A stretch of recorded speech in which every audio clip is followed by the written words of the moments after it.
Is Boom. what you sipping on, man? What you got? What's over there? Hand dog. And dog, got your little personal, Yeah. little Yeah. personal boy. Little pearl. Little pearl. You know I'm on that tequila, Which one? uh, Hornitos. Hornitos. Yeah, they got something that's mixed with lime. I've been fucking with that. That shit smooth. Shots go down easy. Oh man. I didn't hit the refresh feed a few times. Yep. I got him pulled up on the Facebook. My shit ain't coming in. Waiting for the YouTube. My shit got a screen.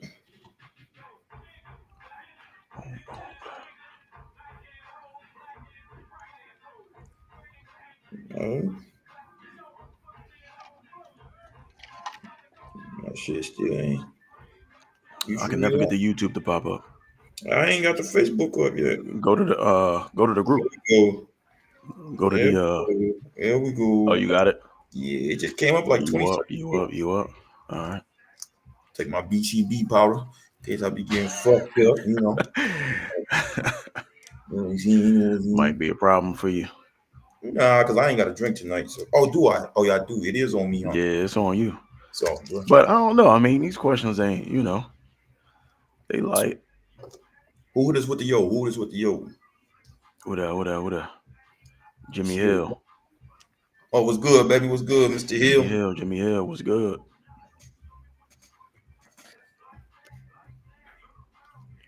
Bring it back.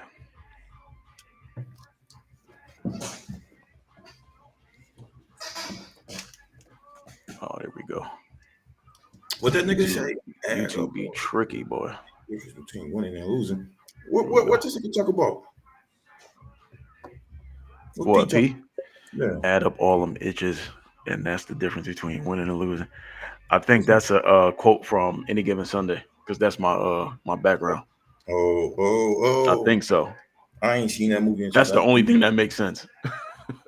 Otherwise, I don't know what he's talking about. I ain't seen that movie in so long. It's a classic, man. Mm-hmm. Hey, did you see the little thing that came out about the Chiefs practice squad players? The organization is not paying for them to go to the Super Bowl. Yeah, I seen that dog. I What you seen. think about that? Um, if the organization ain't paying for them niggas not to go to the Super Bowl, they on some whole shit, bro. That's fucked up. That's fucked up, fam. Come on, bro. Yeah. What they do, what they job is what they do is they pretty much the dummies for your go getters. You know what I'm saying? Yep. And then okay, let's say for instance they can't ride the plane under that. You can't even get them niggas a ticket. You see what them tickets going for? nine Hey, but thousand for the nosebleeds. right. But I think there's something going on with that, with the whole What? like with it being in Vegas, like it's just so much shit going on with it, bro. Like something Oh going, yeah. fam. It's bro. I've when the Super Bowl was just out here in last January or February, Mm-hmm. the tickets, the nosebleeds was 3 bands. Now they damn near Mm. 9, 10 in Vegas. Like, come on, fam. You want Vegas, to bro. hold 7 bands? Like, It's fuck. Vegas. I don't give a fuck It's what it is. Vegas. I don't care what it is. Vegas gonna be lit, bro. Where's the Pro Bowl at? Orlando. Oh, it's, okay. Yeah, I think that's like they switched it from Hawaii to Orlando No, it a was in couple of Vegas years ago. last year. Huh? It was in Vegas last year. Oh, it was? Yeah. Oh, I thought it's been in Orlando past Nah, couple years. I ain't been in Orlando last couple. Last year was in Vegas. Um, and the year before that it was in Orlando. So I don't know what the fuck going on with that. Okay. Uh, Okay. but yeah, that's trash though. For they should at least the fucking owner, dog. Go ahead and get man. Okay, goddamn, nigga, get your niggas a box or something, bro. Like, Right. all them Right. niggas appreciate it, but I guess they treat them like hey, you know what it is, Kodo. You know what I'm saying? You don't fuck with it no more, so I said I'm gonna represent, baby. What's GBG. that? Oh, I ain't even peep. I Yeah. ain't even peep. Mhm. Man. Yup. I brought it My out, Kodo. My shirt in the closet, hung up. What's that? The black on black? Green on black, green on black. Oh, green on black. The green ain't really showing up on the cam, but that's crazy. GBG. What you doing with the line, Kodo? Taking a little break or what? A little break, nigga. That nigga been. It's been a minute, huh? Been a minute. Seen a new line. I know it's tough starting up a new business, man. Right. Shit, that's what we trying to do. Right.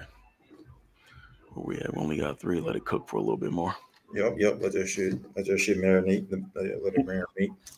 Let it marinate. Hey, what do you say? Going to make a comeback. Yeah, get your ass in school, boy. Bet. You better be making straight A's, nigga. Better have a 4.0. Man. Matches height. Oh God, damn. Hey, I had to get you. You got me at dinner, and I let it slide, so I had to get you. Ooh. God, yeah. Hey, I got a question for you. I got a question. This is just a quick question before we get started. Mm-hmm. So every time, especially this game we just watched, I don't know if you've seen it play with a defensive lineman hit Mahomes in the head, right? So it's like when you hit somebody in the head. Yeah, he went upside his. Yeah. Right. What is that called? What is it called? When you touch him in the face? Personal foul, fucking roughing the passer. Anytime you touch him in the face, though, that's not just any offensive player, pretty much. Even the niggas on the line. You know what I'm saying? If it's the quarterback, it's roughing the passer. Okay, so what is otherwise it's hands to the face. Personal foul, hands to the face. I got a question for you. What up? Just me thinking, I be thinking a lot. I'm a dumb motherfucker. I just get to thinking. Mm-hmm. Why can't an offensive player stiff arm smash you all in your motherfucking face, Dan, bro? Tell me, how is that fair? I just want your opinion. Do you think it's okay? Because that shit ain't. I don't think that's cool. Why they get to ram you all in your face? Because you're preventing me from tackling. I get if you put it in my chest, shoulders, wherever, you know what I'm saying, below the neck. But why they able to get it in the face? Man. And don't give me the bullshit. It's an offensive game and niggas want to see points and all that shit. I want to give me a good answer. Why do they allow that shit? But a nigga can't actually even touch you. Them niggas, when they go to jam, when the DB go to jam, sometimes they come high and they barely touch niggas in the face and they go to motherfucking yellow flag. Why the motherfucking running backs, receivers, everybody else get to stiff arm a nigga in the face? How is that okay? Just a quick. I think it's still like an old school tactic. I don't want to hear old school tactic. We in a new school. This is a whole different game. Give me something else. I need something else. Well, I don't know what to tell you then. I can't justify it. Do you think what you're saying is it makes sense? I get it, but I'm just saying we all grew up on that. They never changed the rule. They never said offensive players can't stiff arm. I don't think there's any part of the body you can't stiff arm as an offensive player, as a ball carrier. So do you think they should change it though, especially since? No, I don't think so. But the DB actually didn't touch a nigga a receiver in the face when he going for the jam and he just miss it. That's okay. Mm-hmm. Yeah, that's okay. That's what you're telling me, and you think that's cool? I'm in favor of it. Why? I'm in favor of it. No, not because I'm a receiver. I just like to see stiff arms. Can you imagine what the game would look like without? I get that. I heard that. Okay, so my question to you was: then should they take away it from the DBs? If they actually need jam and actually didn't go high? If it's an accident, then that's a judgment call on the ref. Just like any other judgment call, they can make judgment calls on. So, but let's just say minus the accident though, them niggas go high and hit you in your face. Like that shit. I mean, come on, fam. I want to stiff arm your motherfucking face, nigga. If you catch the ball, you gonna stiff arm me? Like this shit. Like I said, I see what you're saying. I get what you're saying, but I'm always gonna be in favor of the stiff arm. That's just like you had a mean stiff arm growing up. I mean, hey, we couldn't stiff arm out here. In these weak ass leagues out here, back home, you can stiff arm. What time, Kodo? What do you say? Oh, first game is next Saturday. And where is it at? Time and location. Yeah, put the time and location. Yo, it's crazy because I see 6 on the app that we stream from. Mm-hmm. It say 6, but on Facebook it say 4. That's weird. I don't know these numbers. These numbers ain't adding up. They're not adding up. I don't know what's going on. You know what it probably is? Because it probably me and you. watching. You see what I'm saying, though? That's a good point.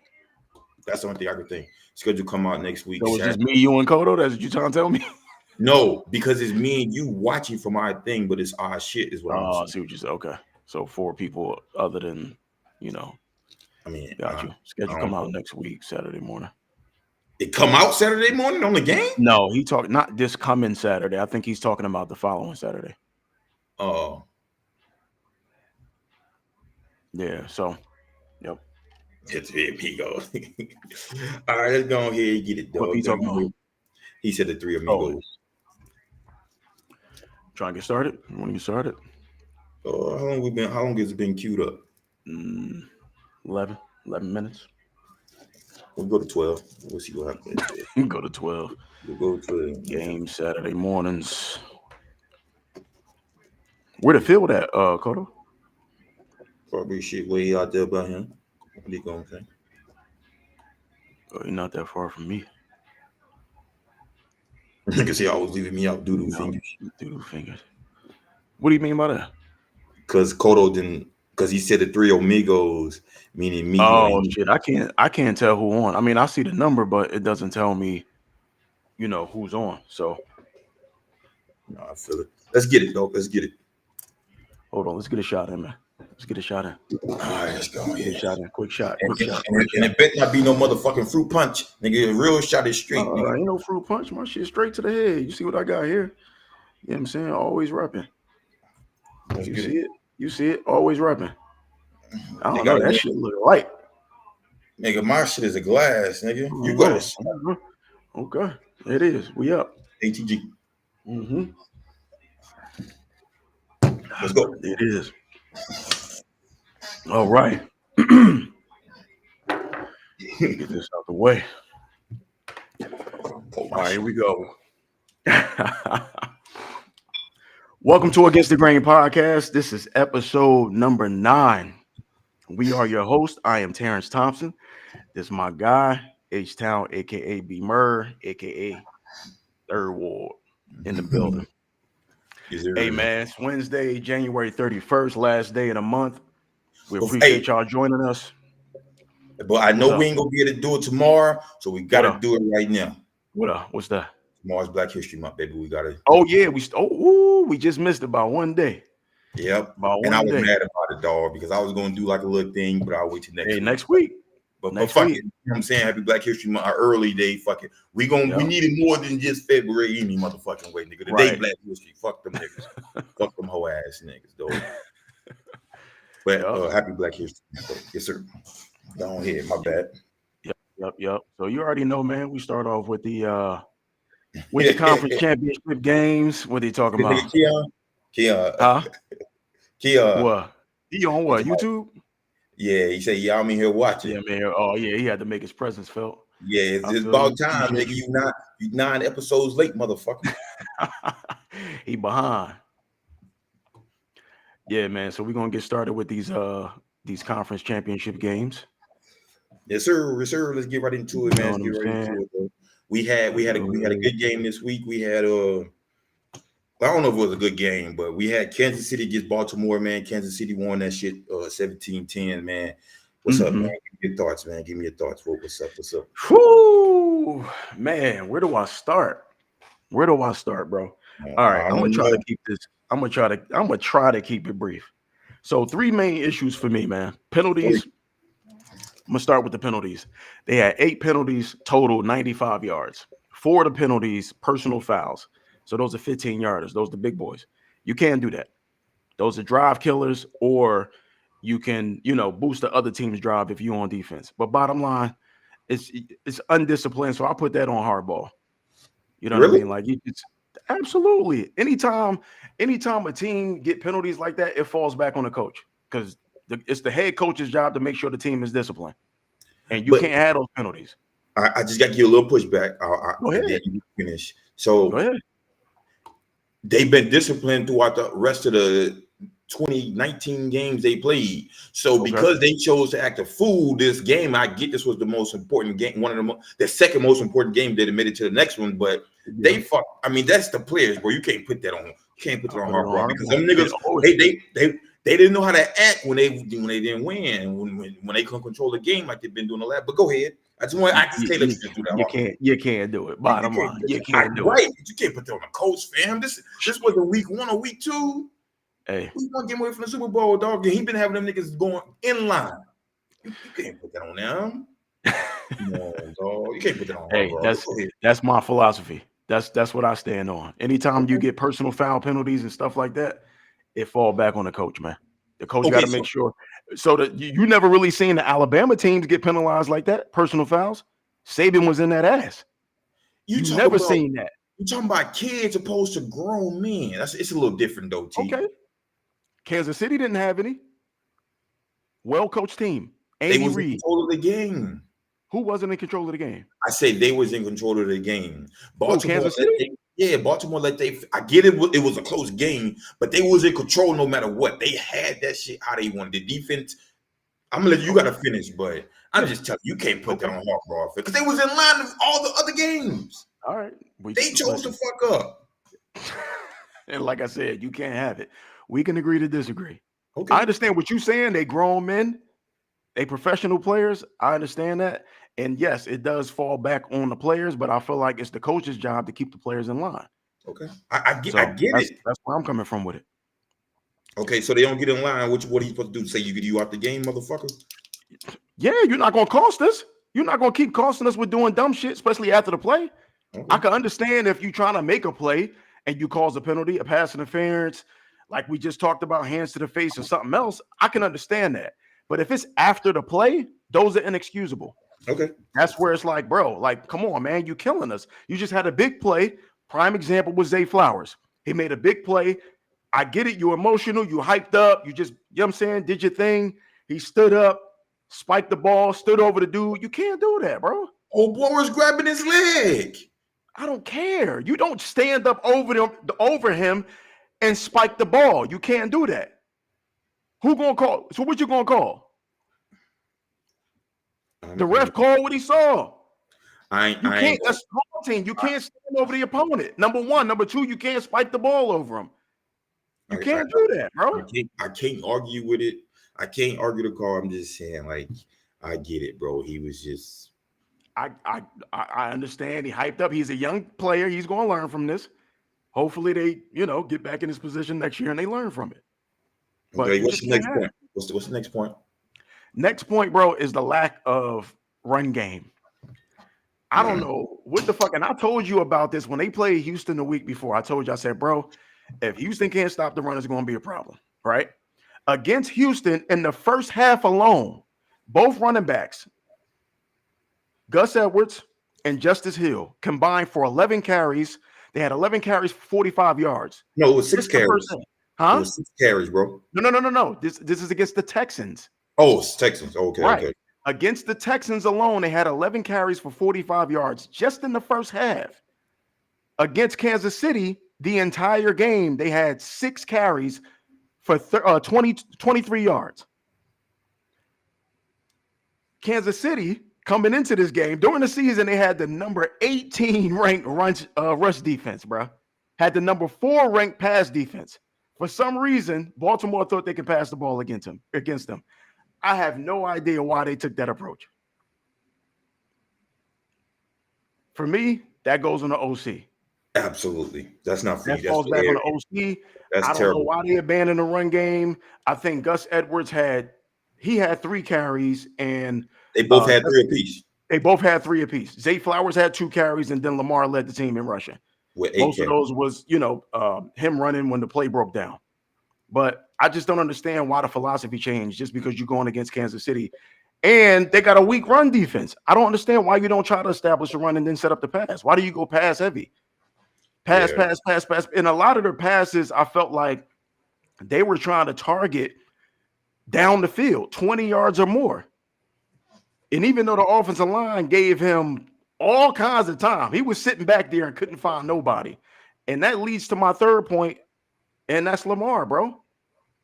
My biggest thing for him was he just hung in the pocket entirely too long. He didn't know when to run. I don't know what it was. Like, I just don't understand why he just chose to sit back there in the pocket. There was one play where I saw him, he dropped back, and he's sitting there. He must have went through 7 to 8 reads. He probably went through every receiver twice. Nobody was open. He drifted back. He kept drifting, had to eventually throw it out of bounds. I'm surprised they didn't call him for intentional grounding. But I'm just sitting there watching the game, and I'm like, bro, fucking run. Like, I don't understand it. It should be, once you get to a point where it's like, all right, you playing against a top-ranked pass defense, right? They keep it, Kansas City keeping everything in front of them. They're trying to prevent the deep ball. So if you drop him back, it should be 1 read, 2 read, I'm gone. Right. You got running lanes. It ain't like they had a spy or they cut off the rushing lanes or anything like that. Like, the offensive line did their thing, bro. I can't ask any more of them.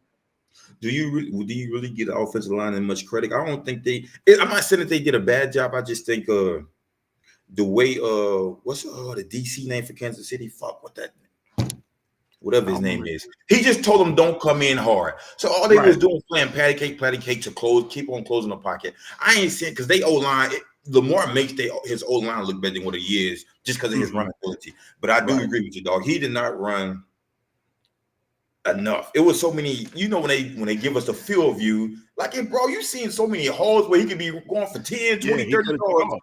And his ass want to sit in the motherfucking pocket. What it is, though, he's listening to these dumbass ESPN analysts and all these Russian motherfuckers thinking, bro, do what got you here.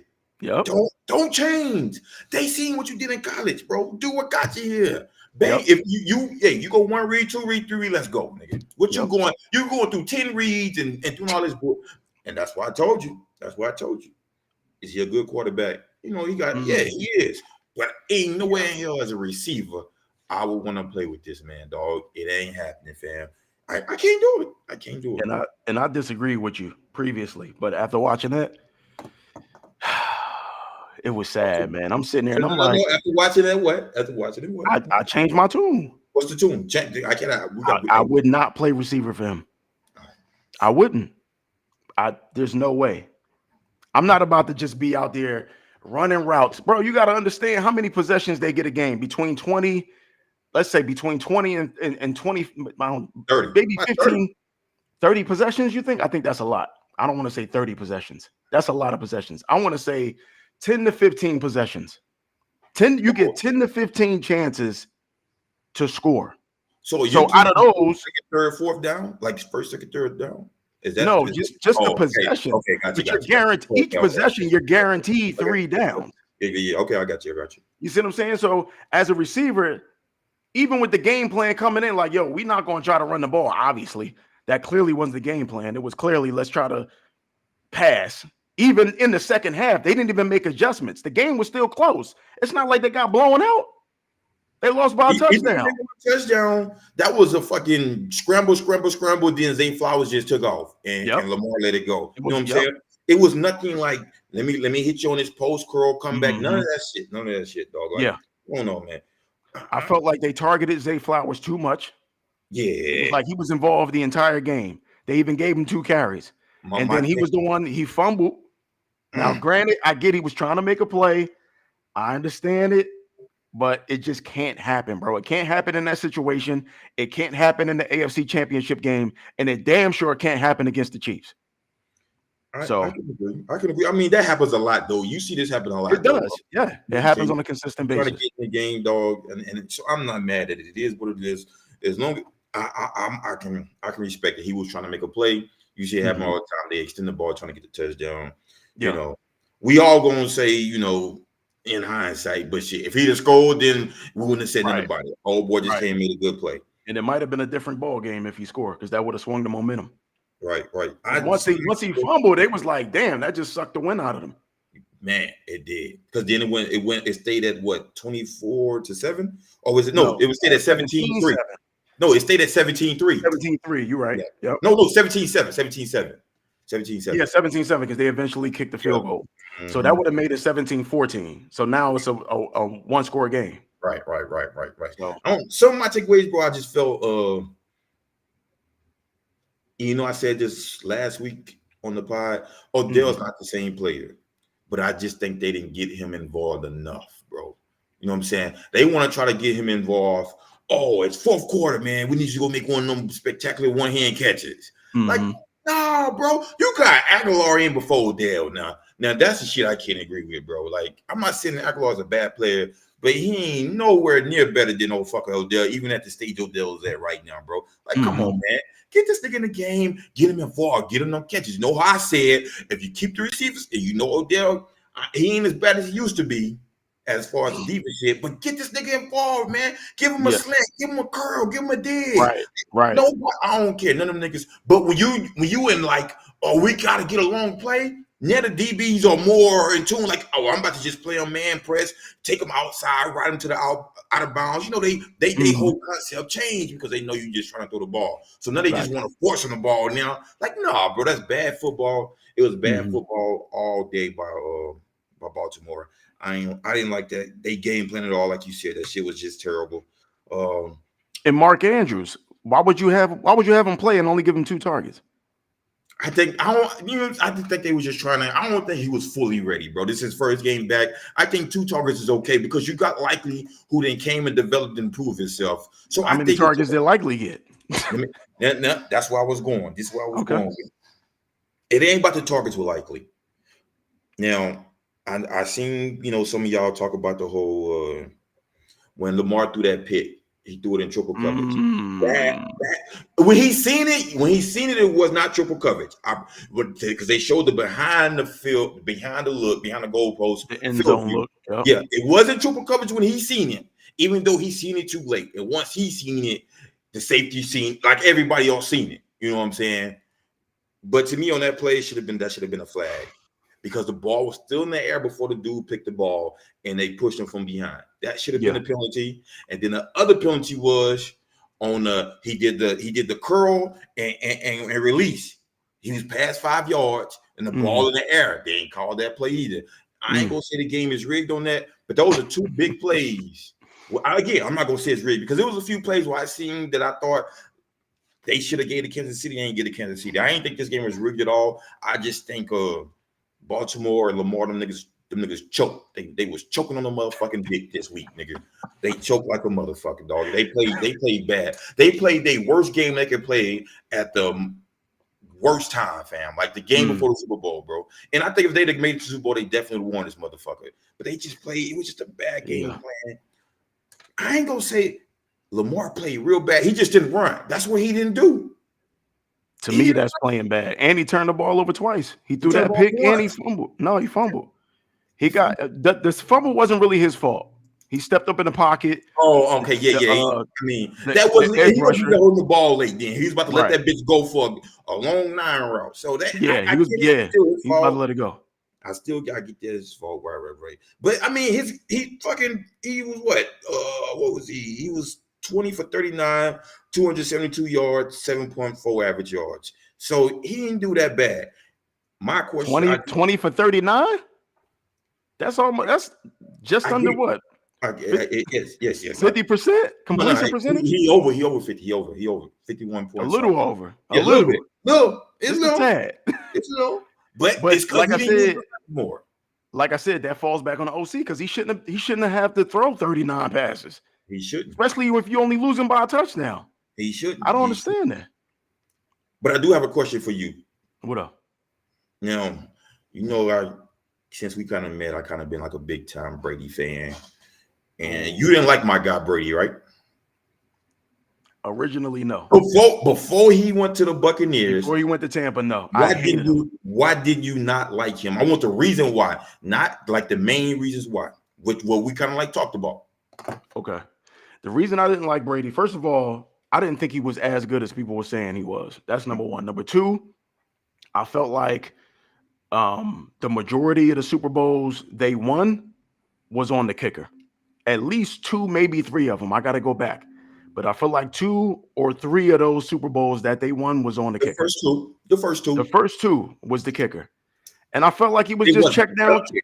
But say it again. It wasn't the kicker. Somebody got to get you in field goal range. Whatever. But I felt like he was checked down, Charlie. A lot of his shit was check downs. What's a check down route? How many yards is there? Help me. I mean, you checking it down to the running back. He's swinging out the backfield. So whatever the running back choose to do or whatever he can get. Yards is a check down in your book? Because it depends on the running back.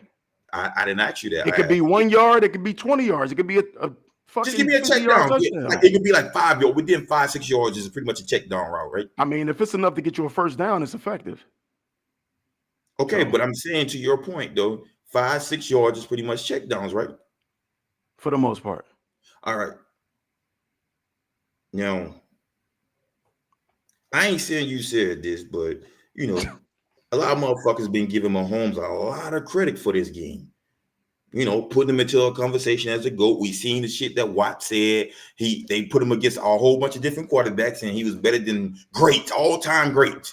Mm-hmm. He even said he better than Peyton Manning. You know what I'm saying? The sheriff.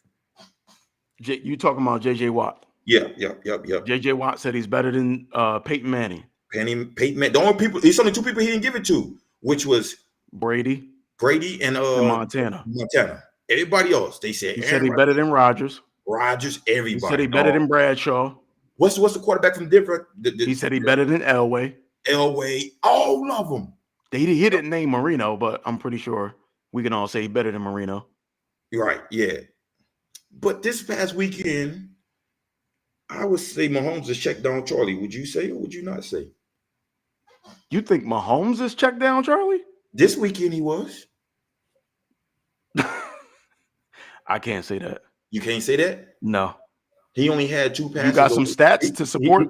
He only had 2 passes over 15 yards. One was because him and Andy Reid, them niggas, they'll go get it. The one that he threw to motherfucking Valdez Scandey for the end of the game. Play, and the one that he threw for Kelsey for a touchdown. Every other thing was 6.2 yards. Who was he throwing to? All the receivers he was throwing to. That's not a check down.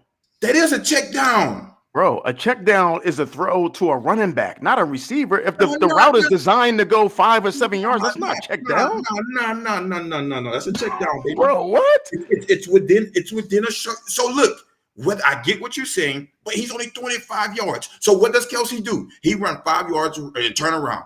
It's not a check down. Hold up. A running back comes out the backfield and turn around, or they get a swing route. That shit is the same goddamn thing. I get it's different position. I understand what you're saying, but it's the same goddamn thing, bro. No.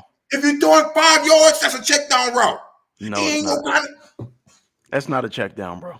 Well, we got 2 definitions of check down. That's not a check down. You know what? A check down is when you go through your first, second, whatever many reads is on the route. I mean, on the play. Right. If you got 3 reads, listen. The whole game. You got he 3 reads. Did the run shit and threw 3-4 yard plays, fam. That's all he was doing. Fucking Kelsey run a 2 yard little out. Here, take this little check down, bro. That's all he was doing. That's why he was 30 for 39. Bro. That's why he was 30 for 39. Not a check down, bro. Well, we're going to agree to disagree. If you go 1 read, not open. 2nd read, not open. 3rd read, not open. Your running back may chip and release. And when he releases off to the side, you're literally checking down to the running back. That's why it's called a check down. You don't check down to a receiver or a tight end. That's part of the play. Because they play should be longer than fucking. No, it should not. If the play is designed for them to run a 5-yard route, that's the play. You can't say it's a check down just because it's a 5-yard route. Check down. It's not a check down. Come on now, bro. It's the same thing. Just because they positions, because they label different things, them. It's the same thing, bro. Not a check down. I disagree. Okay. I disagree 1,000%. I'm not even. That's crazy. Why? Why? Because they position as receiver? No. If a receiver line up in the backfield and their job is to pick up a blitz and then leak out to the side, if the quarterback is reading 1, 2, 3 or 1, 2 or 1, 2, 3, 4, and that receiver that leaked out is the last guy, that's the check down. You're checking down to that last option. So is that not what Mahomes did this weekend? No, I don't think he did that. A few times, yeah. Every quarterback does that. Okay. Every quarterback does check downs. It's impossible not to. We gonna agree. You would be stupid as an OC to not include check downs. We're gonna agree to disagree. Okay. If you don't have check downs involved in your offensive schemes, then you're a fucking idiot. Like so that's the whole. Then Why did you discredit Brady so long for it then? Because I don't think it's difficult to check the ball down to a running back. So like if you drop back the pass and it's like, so if that's the not case, open, not open, not open. Oh, here's the running back wide open. Let me just throw a fucking 5-yard pass to him towards the sideline. I can do that every play, and then the running back gets to make a move or make a play. If that's the case, I'm not putting that on Brady. Anybody can do that. Huh? If anybody can do it, then why everybody don't do it? Because he won 6 Super Bowls doing it. So if that's what his game was, then why everybody didn't copy something that was effective? I just feel like most of his game was involved. Because the league is a copycat league. Yeah. So everybody didn't do that though. So why not though? It's New England never really had a receiver that can go get it aside from Moss.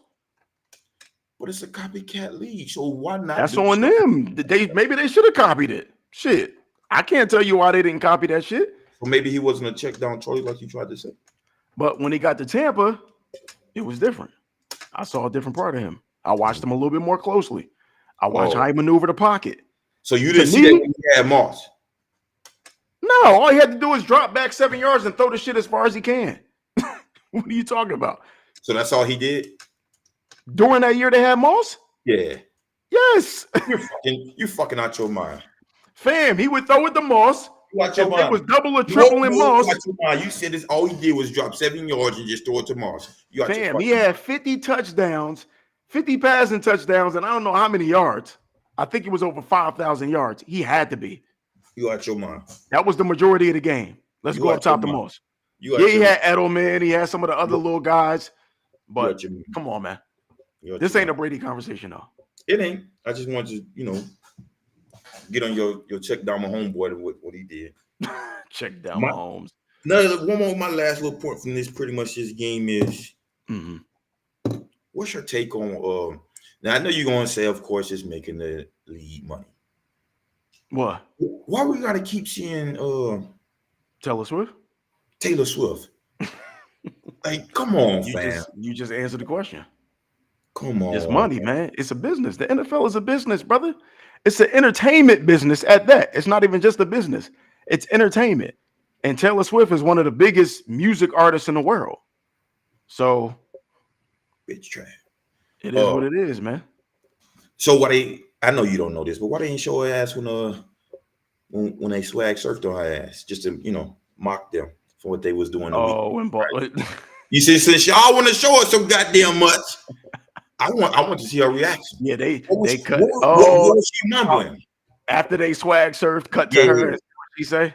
Yeah, I want to see if she mumbled anything. You know what I'm saying? That's when she was shorter. You know what I'm saying? That's what I want to see. Just y'all want to show us so goddamn much.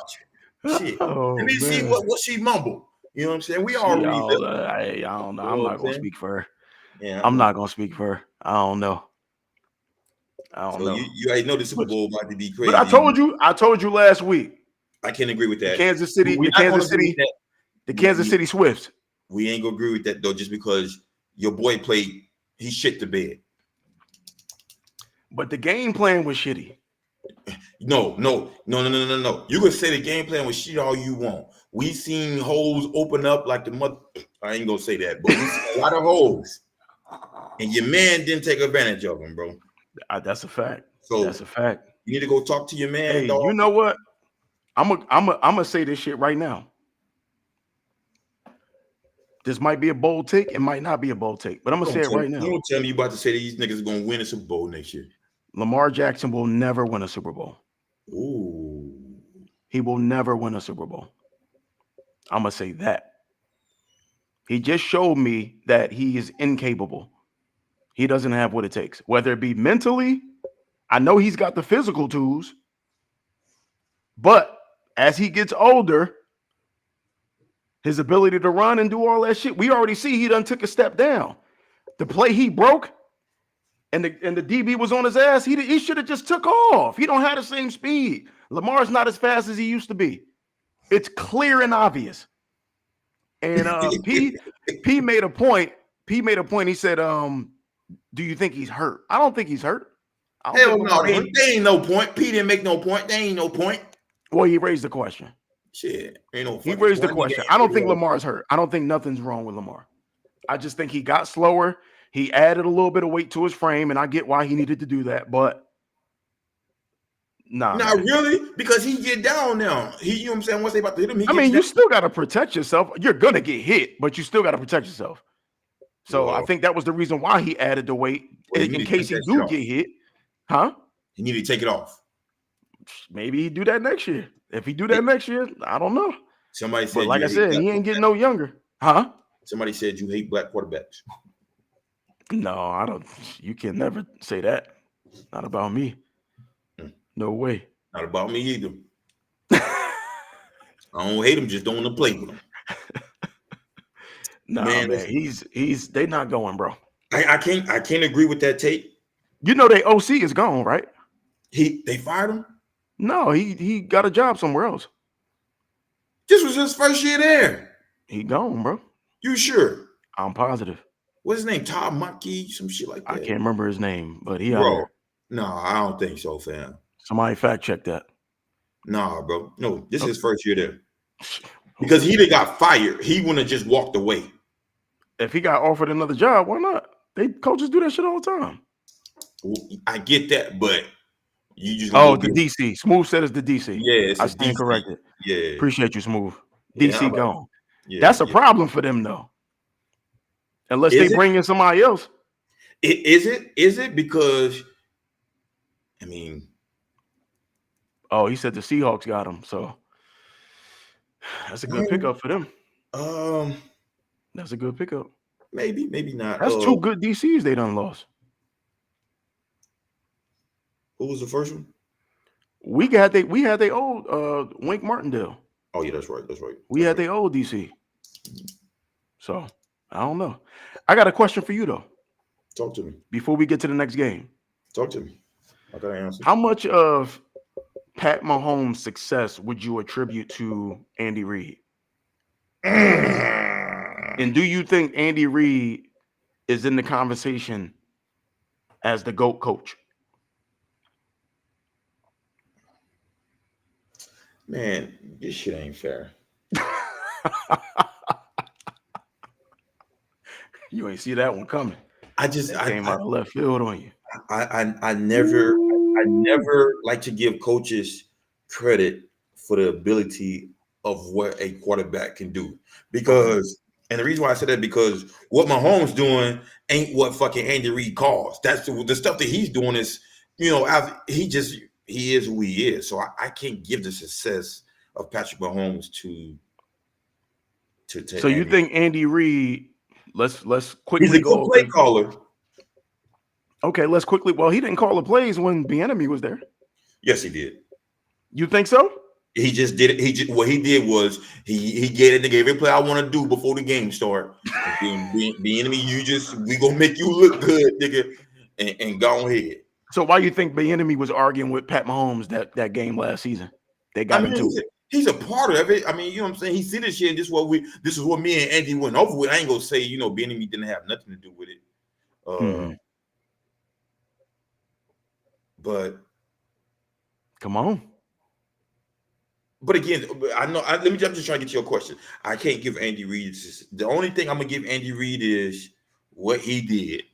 He went into that draft and got Patrick Mahomes. That's what I'm gonna give him. He seen something in that kid. And went to go get him. That's what I could give Andy Reid. But anything Patrick Mahomes done since he's been in the league, I give no credit to Andy Reid. Zero credit. Again, I can never give a coach an ability of what a player did. So unless the shit that I can't see behind the scenes where he's like, nigga, let me feed you this confidence, let me do the parts that we don't see behind the scenes. But what Patrick Mahomes doing and how he operate, nigga, that's him. But you just said he was checked down Charlie. This game, I didn't say every game. You heard what I said. Okay. I said this game. Listen to me. Well, just be clear. Because you made it. You trying to create a narrative that he's a check down quarterback. I didn't, and that was the reason why I didn't think. Because I said before this season, I said after they won the Super Bowl last year, I say Patrick. You said he was done. No, you said they was done. Yeah, I said they would never make it to the Super Bowl again, and the reason why I thought that was because Tyreek Hill. Because I just thought His thing is just, let me just go deep. I want to throw it deep. I didn't see him say, I want to march the ball down the field. I want to control the game like he's done throughout this playoffs and the back half of when they start winning, in the season. I didn't think he was going to be able to do that. I really didn't. I didn't see that in his game. I was like, hell no, he ain't going to be able to control that. He just wanted to be a gunslinger and let that bitch go. That's why I said what I said after they won the Super Bowl last year. He's proved me wrong. Okay. So, but yeah, I can't give Andy Reid that success, dog. I'm sorry, dog. I can't do it. I give him credit. Look at Keon keeping up with his team. That nigga ain't keeping up with he shit. Said I know. They knew. I forgot Keon a Seahawks fan. Yeah. We're gonna have to investigate that, man. It's only because of one. It's only because Marshawn Lynch. Oh, okay. Well, at least he stayed with him. He stayed with the Seahawks. He ain't, jump shit after he retired. Yeah. So I get it. But, all right, man. So go ahead. Hold you got up. any more to You add? asked me a question. I ain't got no question for you. I seen something the other day. Do you know what do you know what I know he went in the first round. Which pick was he? Josh Allen. Shit. I don't know. Whatever it was. As a matter of fact, I think he was a top 10 pick, maybe. Can somebody right. fact check in the comments? So what pick was Josh Allen? Here it is. Kansas City had a chance. The Bills had a chance to get him. They went back, or they did something to go back, and Kansas City jumped them to get them ahead because they wanted Patrick Mahomes. And because never mind. Buffalo had a chance to get Mahomes. They had a chance, and it was a whole bunch of shit that took. It was everything. What happened with Josh Allen is the reason why Kansas City got Patrick Mahomes. I'm gonna send you the thing later when we get off the thing. Okay. I forgot to get more info. I did, 12. but I didn't. Torrie said he went 12. Right. I'll tell you about it later. It was something about that though, where them taking them moving back helped them get Patrick Mahomes. But I'll tell you about it later. It's a whole big old little thing about it. But let's go to the next game, dog. Let's get to the next game. All right, we got Detroit and motherfucking San Fran. Good game. The score was what? 34-31? Just gonna give you some quick takes, man. I got 3, maybe 4. Go ahead. Yeah. My main thing about it is everybody getting on Dan Campbell's head. And this his name, Dan Campbell?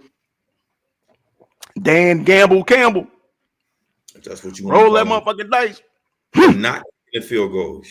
Few things about that. That nigga out there rolling snake eyes every month. Now when we leave, when people leave it into the motherfucking carriers' hands and these niggas miss it, niggas be all mad like you should have went for it. Oh, because you see what happened in the outcome of it, now you want to get on Campbell's head. Yeah, I don't think it's fair. Yeah, here we go. Every play that when he decided to go for it on those plays, it was the right plays, the right calls, everything was perfect. Oh boy, just dropped the fucking ball. Reynolds, come on, baby. He put it in his hand, though. He pretty much gave him a little pitch and he dropped it. My only thing about it, look, I want to talk about drops, especially after I gave old boy slack. I mean, didn't give him slack Diggs last week. The only reason I got something to say about Reynolds is because he came out in the media and said, "Oh well, shit happens. We all drop balls." Ooh. That's the only reason why I'm even saying something, fam. You dropped 2 crucial. You dropped the first down that could have extended it and kept San Francisco at bay, kept them behind. You dropped that was a big 4th down when Dan Campbell tried to go for on 4th and 3rd. It was still it was still what 2014 at this time when you dropped that ball. When he dropped that ball, that first one he dropped changed the fucking game, bro. That changed the game. I get everybody say take the 3. Fuck that, bro. We trying to put these niggas to bed. Okay. Oh boy. Again, I wouldn't have a problem with it. It's just when you can't come out and say that bullshit. I don't want to hear everybody drop balls when you drop 2 big ones, fam, and then you drop that other 3rd down play to keep the drive going after San Francisco was getting back into it. Like, come on, man, those 2 big ones. You can't do that. So, and again, though, I can't blame Dan Campbell for both of those plays. I can't blame him for Gibbs dropping fumbling the ball on first in San Francisco 20. We can't blame the safety for fucking letting the fucking pick bounce off his fucking helmet. And now you can have the concentration to keep the, you know what I'm saying, catch the ball and keep it going, dog. Like that's not Dan Campbell's fault. And if you want to blame motherfuckers, blame the 4 motherfuckers I just named. Gibbs, you gotta, from what they say, he even go the right way on a fucking handoff. So that fucked everything up, bro. Like, come on, fam. We can't put this on Campbell's head. If these niggas would have did what they had to do, then it would have been a different outcome. Yeah. Yeah. That was my main takeaway from him, man. Like, I don't like the slander he's getting, bro. I told you, I like a coach. Give me a coach that believe in his offensive guys more than he believe in the other side of the ball. Because they did it the whole game. They was dominating the motherfuckers. They should have won. They should have blew them motherfuckers out. But you gave them motherfuckers momentum, and they took advantage of it, bro. They just after that drop, the first drop, it was over. I told my girl was watching again.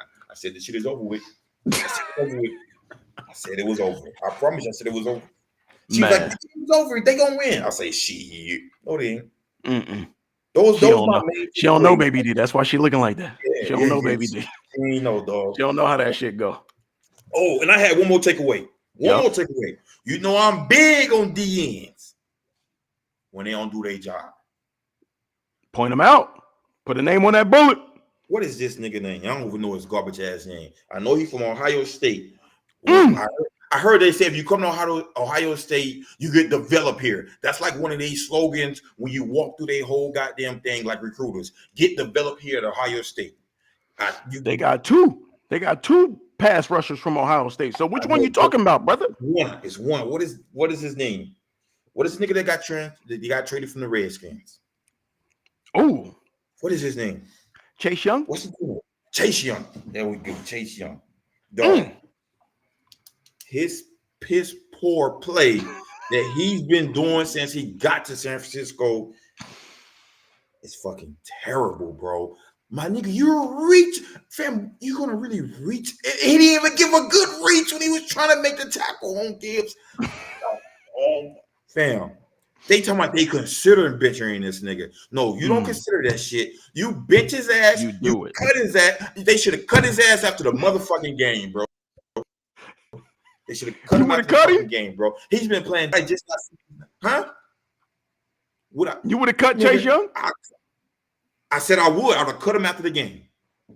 I cut him off my team, then I get a nigga to fucking shake his ass for doing that bullshit. Hey, y'all agree with this in the comments? How y'all feel about Chase Young, man?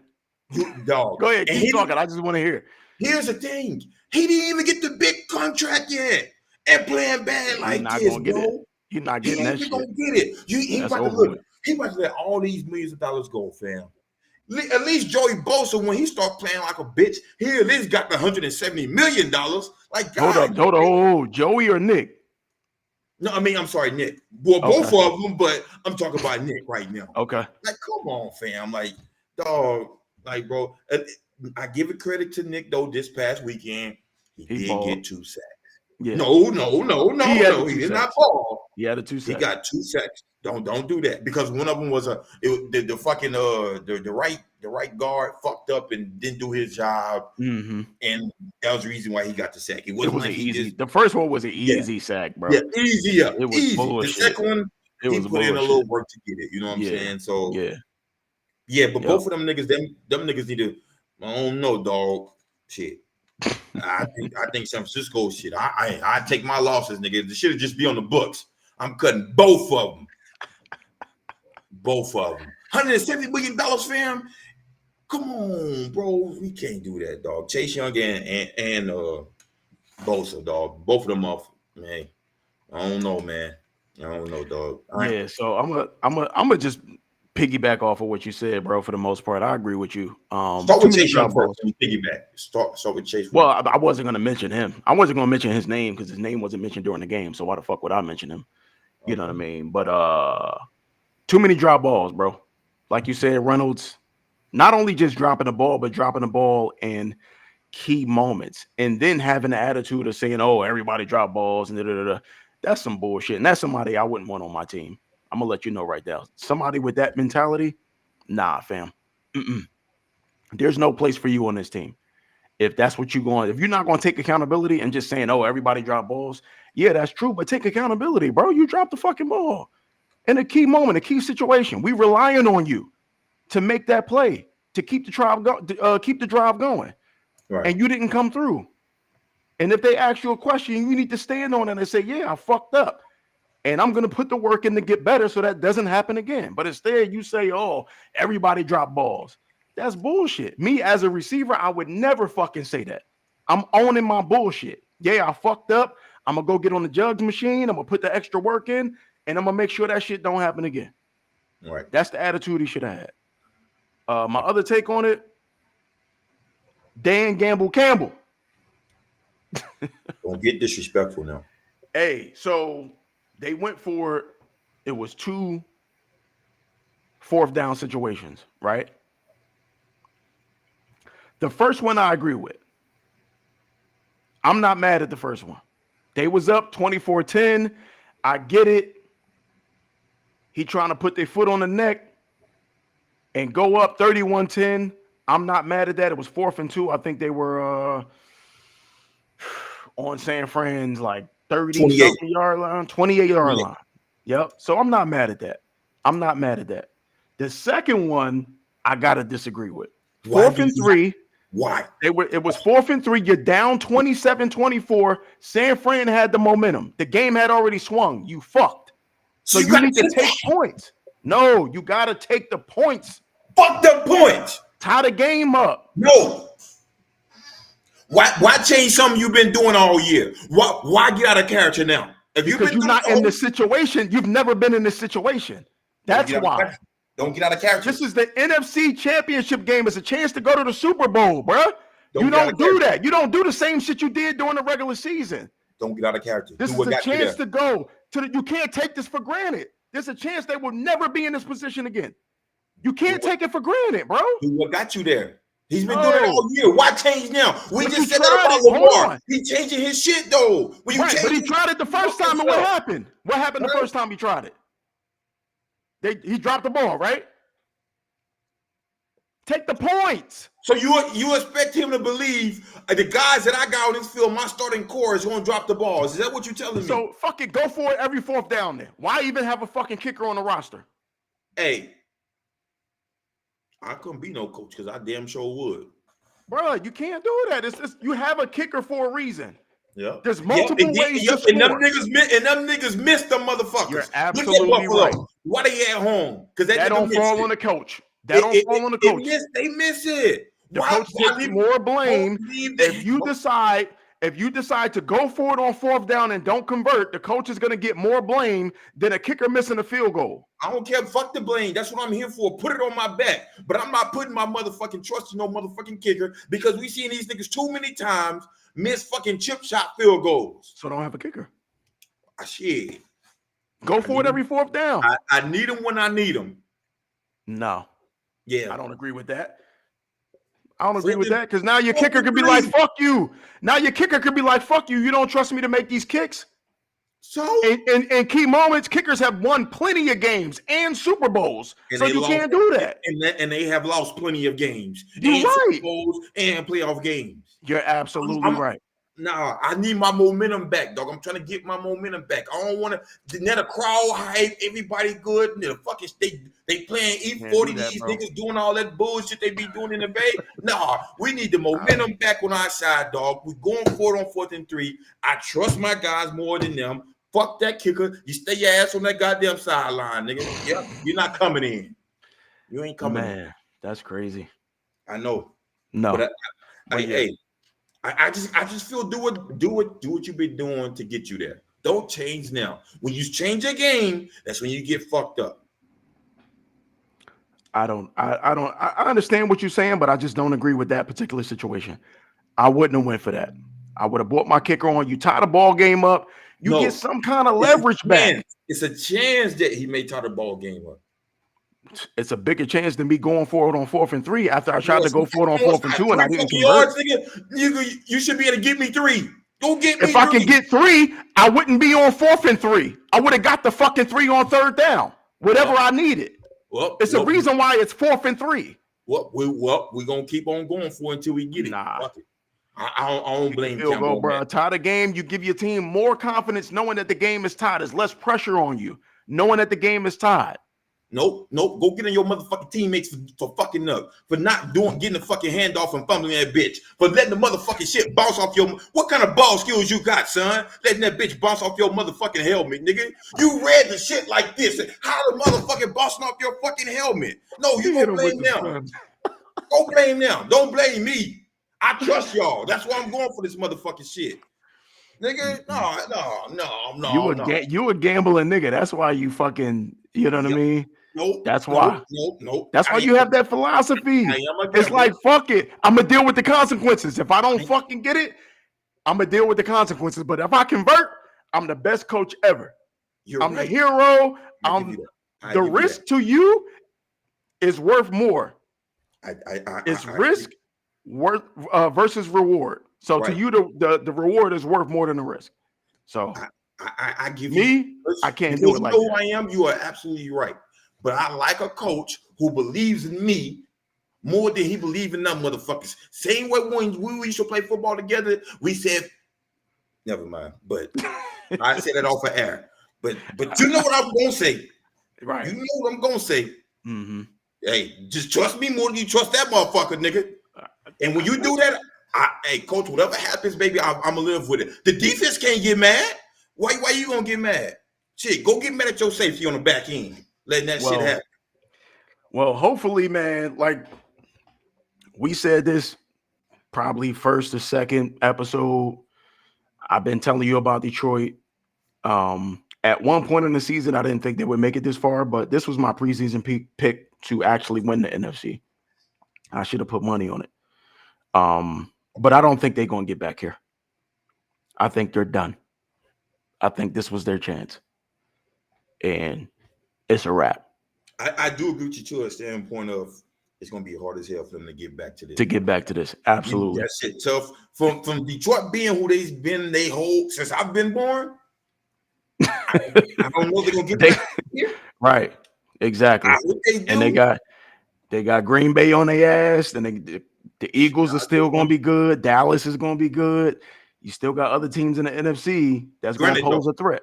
Granted, though, they have 4 rookies that made big impacts. They only going to get better. That's true. Yeah, that's true. But barring injury, we'll see what happens, man. I do think they need a little help on the back end. On the back end, what you mean? Safeties and DBs. Okay. Yeah. And that's not just because the safety let that shit bounce off his fucking head. And not just because they really just need help on the back end. Sometimes you can be a good team, but you got holes that you try to, fix. Because they don't have a number one corner that can say, you know what, I'm a lockdown. You know what I'm saying? They missing that. Yeah. So they need a little help on the back end. I think they'll be all right, man. Yeah. There it is, man. Anything else you want to add to this, man, before we transition? Who your Super Bowl prediction? Tell me that. Give me that. We got real quick. We're not gonna go in the Super Bowl yet. We're gonna wait till next week before we dive into that. But real quick, real quick, I'm going Kansas City. I'm going Kansas City. Kansas City Swifts. Mahomes, bro. I can't bet against Mahomes. Mahomes is the new Tom Brady. Nope, we said we ain't gonna go into it. Hey, whoa, chill out. Too far. You went too far. Sometimes you go too far. I'm going KC. I'm gonna take 49ers.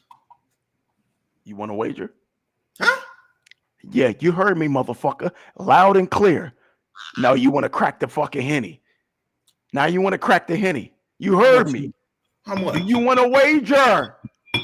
How much? We can start with a dub. Start. You heard me. Let's go a dub per quarter. Oh. So what you mean? Hold on. Who win the quarter? Dub per quarter, nigga. That's what it means. All right. I'm with that. All right. Yeah. I know. You better be. I'm with that. Dub per quarter, nigga. Lock that shit in, nigga. All right. Lock it in. Yep, it's locked in. All right, man. So y'all know what time it is. Motherfucking grain game. Green game. Hey, John and Torrie, Yeah. y'all on right after this. John, you up first. Torrie, you right after that. We're gonna get you in, but we got the we got the grain game real quick, then we're gonna get y'all in. Mm-hmm. John, I'm gonna send you a link through Facebook Messenger. I'll send you a link. You click on that link, and it's gonna bring you into where we at, and then I'll just pop you on. So once we get done here, I'll send that over to you. So just for the people watching, we got two guests, two of our boys, John and Torrie. We're just gonna ask them questions. We normally ask each other questions about whatever we talking about, whether it's relationships or pop culture shit. But we just gonna ask the guests today and get their opinions, and we gonna have a conversation with them. Conversation and drink. Better have some drinks too. It better be something in them motherfucking cups. Yes, sir. Yes, sir. Let's go. All right, let's get it, man. Motherfucking grain game. God damn it. All right, we're gonna switch it up a little bit this week. So we're gonna do a quick rapid fire round. So for those of you that's been watching the podcast, y'all know how the grain game go. I'm not gonna explain the shit. If you don't know how it go, this your first time watching, go ahead and tune in and catch up, figure out what's going on. But it's a rapid fire round, right? 5 questions. They're gonna be quick. This motherfucker got like 3 seconds to answer these questions. If he can't answer it, he got to take a fucking shot. After the first 5, I got 3 more questions for him, which are a little bit more in-depth questions. So we're gonna go ahead and get started right now. First question. Am I gonna take my shot if I don't get it within the little 3 seconds that I get it? If you don't decide, yeah, you got to take a fucking shot. Right away. So get that shit ready. You got 3 seconds. First question. Ramen noodles. Hold on, real quick. This nigga scared. Hey, this nigga scared. Hold up. If I don't hear you correctly, I can say repeat the question. Oh my God, bro. I can't get that. You gonna try to, this nigga trying to fucking wiggle out of this shit, bro. Nah, man. If I don't hear it, then I get to say repeat the question. I'm gonna say it real slow. Okay. I'm gonna make sure you hear every fucking word since you want to play games. You ready? I'm ready. Ramen noodles or your favorite bowl of cereal? Ramen noodles, nigga. Okay. I don't even eat cereal. I ain't had cereal in about 10 years, nigga. Okay. Maybe longer than that. Okay. Try again. Call of Duty or NCAA football? 3. Call of Duty. I said that because I don't even play. We talking about back in the day, nigga, but it is what it is. Of course you don't play it. So ready? You should have put some more emphasis on it. Whatever. Texans or Stros? 3, 2, 1. Drink, nigga. I'm only giving you this. Drink. I gave you that. I don't give a fuck what you're giving me. You got to drink. I'm a drink, but to the public. To the public, what? Just so the public know, I would take the Stros over before I take the Texans. And why is that? Because they've been more successful? Absolutely. Oh, shit. And the Texans. So football is your sport, though. But what you got to understand, though, the Texans is not my original team. It was the Houston Oilers. So I have to root for them because they're in my city. But my first team, which is 2 different teams, because my main team is in Tennessee. You ain't got to do shit. I'm just going to take this but for you. But stay black and die. That's all you got to do. I'm just going to take this for you just because I wasn't going to go against any Houston team. So that was cute. Okay. All right. You ready? I got two more rapid fire. Let me pull up. Yeah, you do that. Let's go. Ribs or brisket? Ribs. Okay. You said that kind of you said that. You said that kind of quick. Oh no. Nigga. All right, last rapid fire. Hey, I would definitely pick the only reason it would even be a consideration for me to pick between those two if my whole motherfucking brisket had bark all around it and it was crispy. So it gotta be good ass motherfucking Look, Treese. She said ribs over brisket. You a goddamn lie. She's only saying that because she know if it gotta have a bark. And niggas gonna be having they bark gotta have a bark. See, you they want to bark move ain't the goalpost. barking. You want to move. You want to move the goalpost. But I still would take ribs, nigga. Niggas fuck up ribs too. B, if you fuck up ribs, then nigga, you first of all, I'm only eating ribs from a black person. That's off rib. So Okay. if you fuck that up, then we got problems. Oh man. All right, last rapid fire. Old school whip or G-Wag? I just got a shot. Go ahead, take that motherfucking shot. Got his ass. That was cute. That was cute. 2 out of 5. You know. That was cute. Little hoe. That was cute. That was cute, motherfucker. That was a good one. Mm-hmm.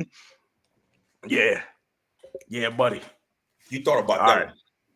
All right. So we got 3 more. So that's the motherfucker. You said what? How long did it take you to think about that one? Ain't no time. Yeah. Off the top. All right. So rapid fire round is done. We on to the regular grain game questions. So I got 3 of them for them. Here go the first one. All right. If you had to choose between 2 illegal activities to make fast money, would you rob a bank or would you rob a mansion? A mansion. You would rob a mansion? Absolutely. Now you got to understand, mansions are gated. There's security.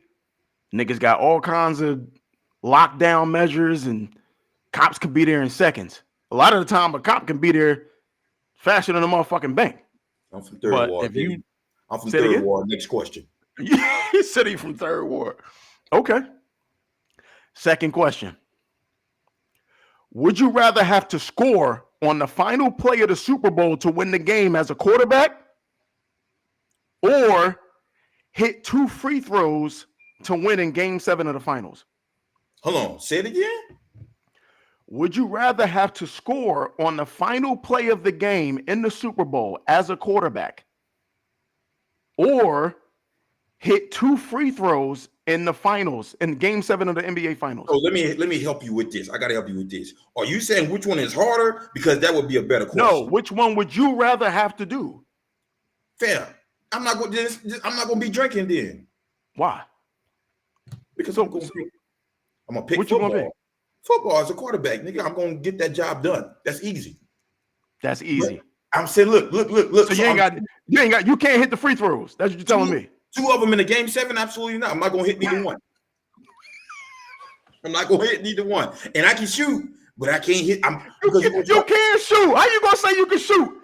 So it's free throws, bro. You at the line. That's easy. Nobody, no defenders, no nothing. It's not about that. It's Game 7 to win a NBA championship. Yes. With the crowd. So look, if you hold up, let me finish. Whether it's silent or the crowd is going nuts, nigga, it's in your head. If I miss one, the game is done. And I just lost my team. Who you think got the Super Bowl? Huh? The fuck? Who you think got the Super Bowl? It's the same crowd. Right. It's a bigger crowd, matter of fact. Let me explain. Okay. You tell me something. I'm comfortable with this. This is what I do. I grew up. I came out the womb with a football in my hand. That's what I do. And I don't even play quarterback, but I would get the job done if it's for a Super Bowl. This is something I want to do my whole life. I don't even play quarterback, but that job will get completed. All you're gonna do is drop back and take off. You ain't throwing that motherfucker. What he should have did. So that's what I'm saying. Now, if you'd have asked me which one is harder, that would have been a better question. Because then, so unfortunately, I do not have to drink. I'm so sorry. You fucked up. but making 2 free throws, that's the hardest thing in the world, bro. Like, I don't care. Hold on. You think that's harder than playing quarterback? It's the last play of the game to win the Super Bowl? T, you actually from my point of view. You tell me something in football, you think you're going to be able to tell me something that I can't do and something that I love. So you understand that, right? Okay. Something that I love to the depth of me. You just admitted that you would choke those free throws off. So I don't ever want to hear you talk shit about when motherfuckers miss free throws to win the game. I don't. No. Okay. Have you heard it? I have, but okay. If you talk about for one player, that's because he's a choke artist. Next, you got one more question. All right. Last question. Yeah, fuck you, Cotto. So this is a what do you think is harder? Okay. Question. That's what the last one should have been. Do you think it's harder to escape from prison or escape from the cartel? I'm a drink. I'm a drink. Okay, so what would you rather have to do? I'm gonna ask you that now, just for shits and giggles. That's not part of it. It's escape from. I mean, I'm probably gonna say maybe the cartel, but the cartel, them niggas is in bed. The cartel catch you, bro. They in bed with everybody.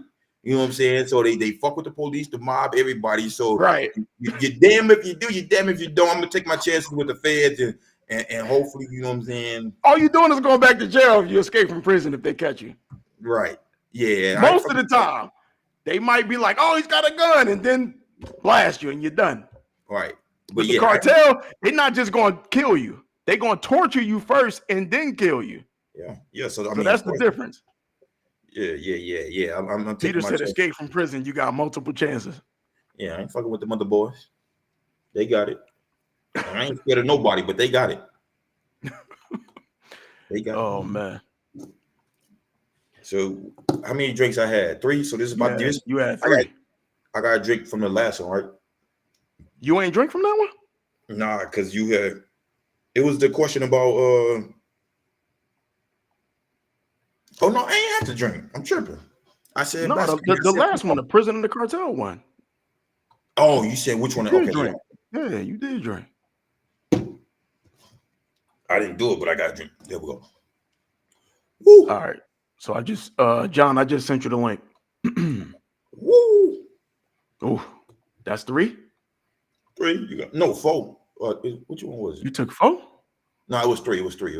Oh, okay. Sheesh. You got 8 questions. You trash. The first ones was rapid fire, man. Those was, you know what I'm saying, a little bit. I'll come better next time. You know what I'm saying? I'll come better next time. I'll have you drunk next week, boy. Shit. Out your mind. Yeah, you know. You crazy. We can review. I could throw a flag on the play from last few episodes. What, a challenge flag? What you gonna challenge? I had you last time. You was all fucked up. That was weeks ago. And it was fucked up. You bringing up old shit. You ain't never had me fucked up, partner. Hey, man. Hey, real quick, before John pop in. What you think about this this Nikki and Meg shit? Nikki's a bitch. You think, why you say Nikki? You just don't like. So I feel like you biased towards Meg because she's from Houston. Duh. Okay, so I can't even answer this. But minus that, she's been tweeting every hour on the fucking hour. Every day since she dropped the disc. Like, come on, you acting like a bitch. I know you as a woman, and I'm not saying women are bitches, but she acting like a little fucking bitch, fam. Like a little ass kid, nigga. Like, damn, she gave you a diss track, nigga. You heard it. You respond to it. Now get your shit off. Oh, this nigga went to go get his hair all done up, got his shit all. You know, I had to look nice. I had to look nice when I showed up. I feel you. Trying to prepare. Big John was good with you, man. Everything is good, man. Just, So you cannot come on this podcast without showing me your alcohol, you know. Oh yeah, you got to show that bottle, big dog. I understand. See that one. I got a little this Dominican. I got what the rum, fuck is that? This is spicy. This one is spicy. It's a little strong. And just in case I run out, I brought a couple little shooters. No big deal. Oh, you got the little fireballs on deck just in case shit get a little wicked. We'll see. And I already got some in the cup. So, What's in the cup? What's in the cup? Look, it's the alcohol, sir. You said I've been drinking it. He done dribbled. Hey, yeah, he on. Drink a little bit. He on. He on. We're good. Once you start, not water. Once you start dripping and dribbling, my wife is like, my wife is like, you could put water in the cup. Nobody would know. Nah, shit. Yeah, that's the violation. You'll Hey, never for the be people allowed who know, back on the pod. hey, this is our boy Exactly. John. This is our boy John. We know him What's up, through. guys? I know him through my wife. My wife. This is one of my wife's friends, best husband. However the shit is, you know, it all intertwined. So this my boy. This my drinking partner. That's right.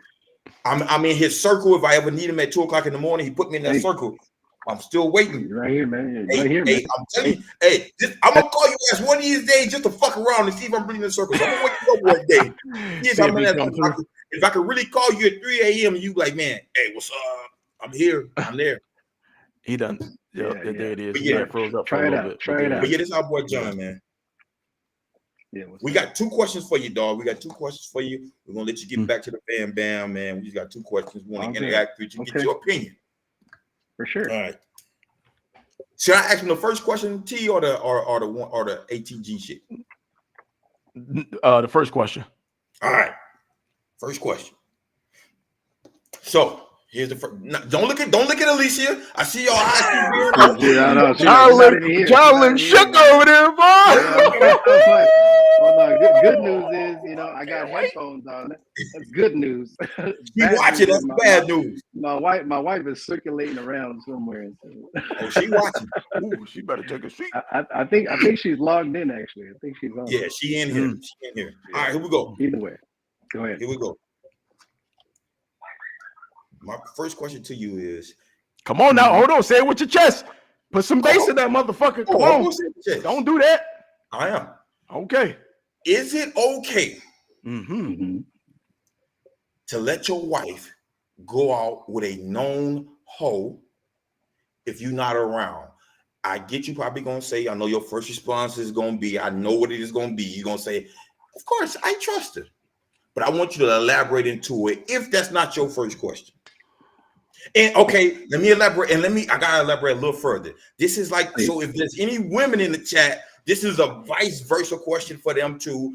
If they want to respond in the chat as well, should you let your man go out with his boy if he's a known hoe and you know how he acts when he's not in front of you?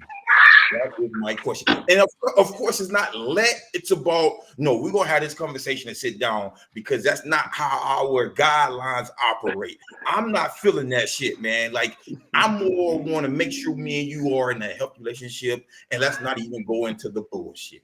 So that's my first question to you. Again, ladies, you can chime in the chat if you want a response. Please do. Two-way question. It's a two-way question.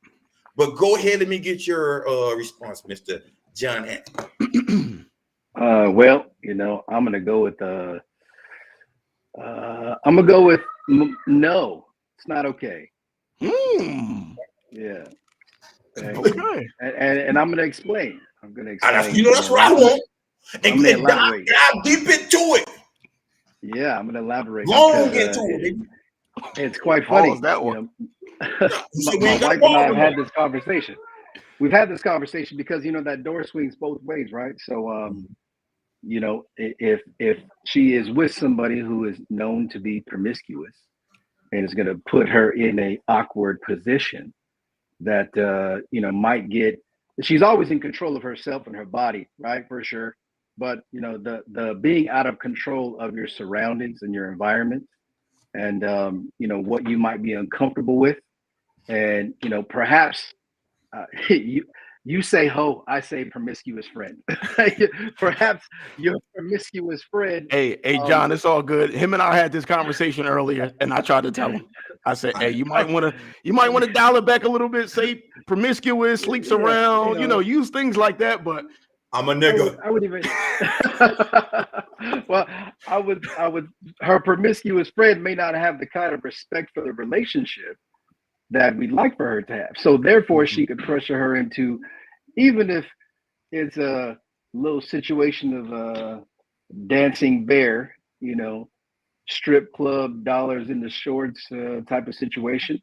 I don't appreciate that, and so. I know for damn sure my wife that's a negative ghostwriter, because the conversation her and I had was, are you cool with me? And I named a friend, and it was not anybody on this call, but I named a friend. Would you be cool with me going to Vegas with him? knowing how he is. Absolutely not. She said, no, why not? You said you trust me, but I don't trust him. Okay. So there it is there. I don't trust them. You don't trust him, even though we trust each other. The situation, the environment. Was it a tick for tack? Is that the reason why you say no? Because she said no? Or was it that was your belief? That was already my belief. Okay. I appreciate that. Tit for tack. John, he chopping up on us a little bit. Yo. We're gonna wait for it to come back through. You good? There you go. Good now? He must got okay. He must got caught. Yeah, we got Cox, actually. We got an outage in the area. So I'm not surprised. I expressed my discontent for her being in a situation, and it fell back on me not trusting her. So then I just flipped it. Okay. So if it's a matter of you feel like I don't trust you, I said, do you trust me? She said, for sure. I said, okay, scenario. He wants to go to Vegas guys trip. You down with that? No. Okay, why not? Not because you don't trust me, but because you don't trust him. And that lack of trust for him means he may or may not respect the relationship the way he wants. So let's just protect ourselves from that and be honest. And I would say as long as we've been married, that's the main thing you got to be. If you don't like something, if you don't want something, regardless of what it is, you got to tell it like it is. So these are our boundaries. We'll be 11 years this year. Let me ask you a quick question, John. How do you draw the line between respect for the marriage and or relationship and preserving the integrity of your friendship when it comes to things like that? That's a very good question, Terrence. For me, I think it has to be established early with your people, right? Like your people got to know, like, that's not what I do. And so like you asking me is already like, come on, man. Like, it's cool, we kick it. But if you know I'm not a strip club dude, then don't bring up the strip club. If you know, like, I'm not down with dudes cheating on their wives, don't let me see you talking to some other woman, right? Because that doesn't align with my values. And that's really what I'm about, is I want to kick it with people that align with my values and the values that my wife and I share together. So if you're someone who steps out on your person, then number one, I'm probably not going to kick it with you anyway. But if we do kick it, just don't let me see that shit because like, I'll check you, maybe not in front of everybody, but definitely going to have a little convo about your behavior. So for me, it's if you're a real friend, right? I don't care what it is. If it's, you want me to do some blow in the bathroom, or you want me to do some behaviors that I shouldn't, you won't offer. You're not going to bring that to my attention. Right. Yeah. So it's about respecting those boundaries as a friend, recognizing that your friend is in a committed relationship and or committed marriage, and just being able to withstand that and say, you know what, look, I'm not going to involve my friend or try to get my friend to take a risk that's going to potentially break up his relationship or break up his marriage. 1,000%. It's just like if you're training for a ball, right? And you're on a strict diet, workout, and I see you go to get a drink, I might like, hey, man, you trying to make it to the league, bro. You're trying to make it to the league, bro. That's not what we're doing right now. Hold them accountable. For me, that's a real one. Right? You need people like that in your corner. You don't want somebody to enable bad behavior or vices. You know what I'm saying? So that's just my take. Now, John, I got one more question for you, but before I get you out of here, I just want to get T take on that same question. I agree. I agree with everything John said. I think that would be difficult for me to allow my girlfriend to, go out and be in that environment knowing the type of company or the type of energy that, she can bring on. And when I say she, I'm referring to the friend that is a hoe, aka promiscuous. Because it puts pressure on her, And I feel like it puts pressure on me. You know what I mean? Because I'm like, man, even though you as a man, you're like, yeah, I trust my women. But at the same time, you don't want that trust to be put to the test. You know what I mean? And to be put to the test voluntarily. It's like, all right, you're going out with your friend. You know what type of time your friend be on. She be in the club. You know what I mean? Got all types of dudes coming up to her or whatever. So now your girl is in a situation where the dude is most likely not by himself. He got his boys with him. You know what type of time they on. You see what I'm saying? So now you create the situation where it's like, all right, now she has to make a decision. And it goes back to the conversation we had a few pods ago, where it's like, if your girl is in a club or she's somewhere and a guy approaches her, how would you want her to respond to that?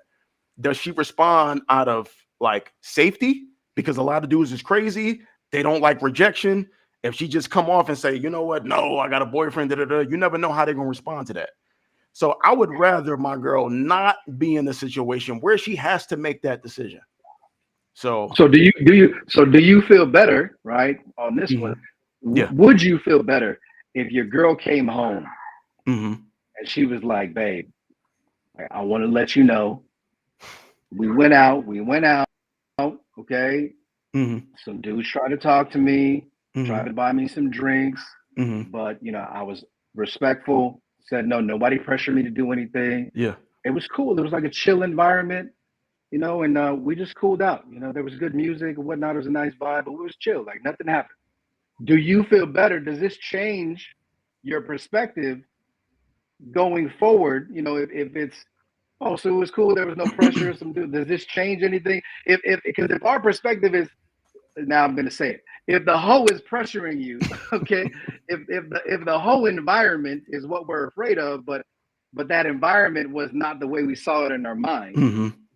And now your wife comes home and you trust your wife, and your wife gives you the breakdown. Like, this many dudes try to talk to me and this is what happened and I didn't dance, whatever, but I want to let you know. Does that change the way that you feel if that same individual wants to hang out another time? That's a good question, but I don't think it would change, because I don't think every situation is going to play out as smoothly like that.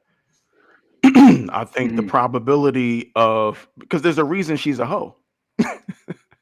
You know what I mean? There's a reason she has that title to begin with, right? I think hoe is to interpretation, Terry. It is, but we're talking about hoe is defined by the beholder, right? But we're talking about let's be real. What we talking about? We talking about somebody that sleeps around, somebody that's easy, somebody that gives it up. They're just inviting that type of energy. So if my girl is with her and there's guys approaching her, she has to be in that environment naturally, right? So the probability of some bullshit occurring increases the more she's in that environment. It's just a numbers game at that point. So just because there's one instance where nothing happened and everything went smooth, oh, okay, cool. I can sleep good that night knowing that, nothing happened. But if she come back and say, yo, we got a girls trip, we going to fucking Cancun or, whatever. Now it's like, damn, you done. Exactly. You see what I'm saying? So it's like every situation is not going to play out that smoothly. There may be situations where the pressure is just a little bit higher than it was before. It might have been an off night that first night they went out. You know what I'm saying? You just never know. I'm with it. Right. You just never know. So it's like, I'd rather, you know what I mean? Like, for me personally, for my own sanity and for my girl not being placed in that environment. And another thing, like, I feel like, and this might ruffle some feathers, but I'm gonna say it. I feel like my girl should have the judgment to know what environment she's going to place herself in with that friend that's promiscuous. That's another thing. Because it's like, us as men, like, if we got friends that we know be out there in them streets, we're not going to go to certain trips. We're not going to go to certain places where they be at, because we know what type of energy that's going to bring. And we know the kind of pressure that's going to put on us. It's going to make us uncomfortable as faithful men. It's like, yo, I don't even want to be in this environment with all this temptation. I'd rather remove myself from this. So I feel like my girl should have the same mindset. Like, yo, I don't even want to put myself in that position where I have to where it's going to challenge my faith, if that makes sense. So that's a whole nother element to it. Let's go to the comments. What Tree's talking about? I agree. Apparently, y'all want women that sit in the corner, hunched over like Quasimodo, and no one finds them attractive. What somebody say, if they ain't looking, I don't want her motor story. Lock your girls. No, that's not the case. That's not the case, because your girl can get approached anywhere. She can get approached in Fry's, Sprouts, motherfucking DMV. Like, it don't matter where they're at. They can get approached. But what I'm saying is, them getting approached out in the street somewhere is different from being in a club, a lounge, or a bar environment where that's where people, they come to those places to do that. That's their sole purpose, is to come there and meet somebody. So you're going to get approached. Your trust and your faithfulness is going to get challenged, and it may get challenged a number of times. It's not going to be one guy that comes up to you. It might be two, it might be three, it might be four, it might be five. And if you have somebody that is promiscuous, they're bringing extra energy to you. It's one thing to have a group of 3, 4, 5 women that are faithful in relationships, married, they're going out doing their thing. They already know. They set boundaries from the gate.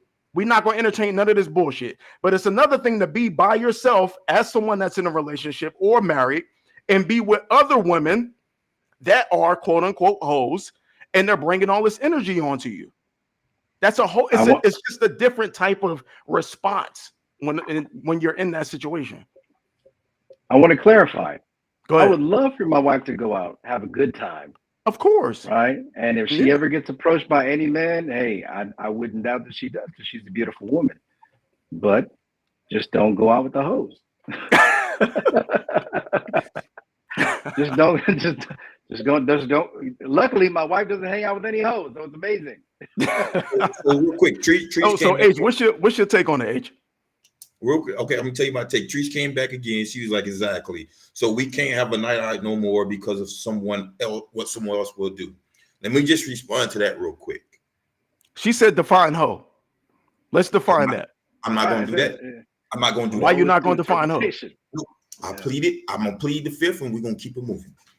So here we go. Just to go off that, what she said. Yes, you can go out, but I just think going out with y'all word, y'all. I'm gonna say hoe. Y'all can say what y'all want to say, but I'm gonna say hoe.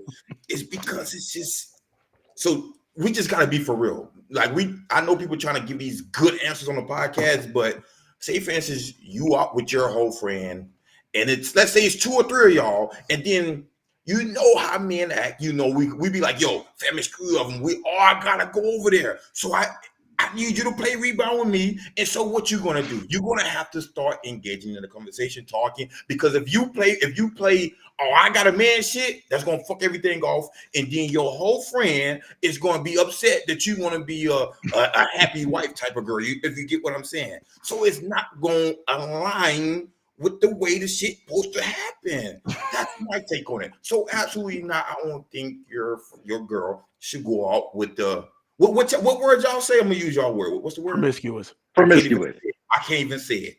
Go out with that girl. Well, let me add this to your point. Okay, go ahead, please. The girl that's a hoe and or promiscuous shouldn't be inviting my girlfriend out. Absolutely. And my girl should go find somebody else that's gonna get there with the. Can I go out with that hoe? Say it again. My girl should even be asking me, can I go out with that hoe? It could be a good friend. She could be fun. She could be a good time. It could be, all that. Again, and I say this in reverse because I get Teresa's she's the only woman coming in right now, but I think it should be the same way. I don't think women, I'm not saying let, that's not the word. I'm just saying we need to have this discussion. Okay, if you did have I think it's accept. Yeah, it's time to talk now. We gotta talk about this shit because shit ain't working out. Like, I'm more so about let's keep the peace. All this shit gonna do is bring negative energy into this relationship, and then that's when she gonna get fucked up. All because you want to hang with the hoe. That hoe. Hang around. H, let me ask you this. Talk to me.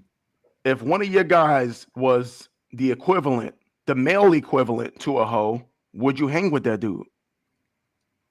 So let me get it off. Let me get it off. Yes, until it's a problem with the missus. If she say, yo, nah, because this, then I'm like, all right, I respect it.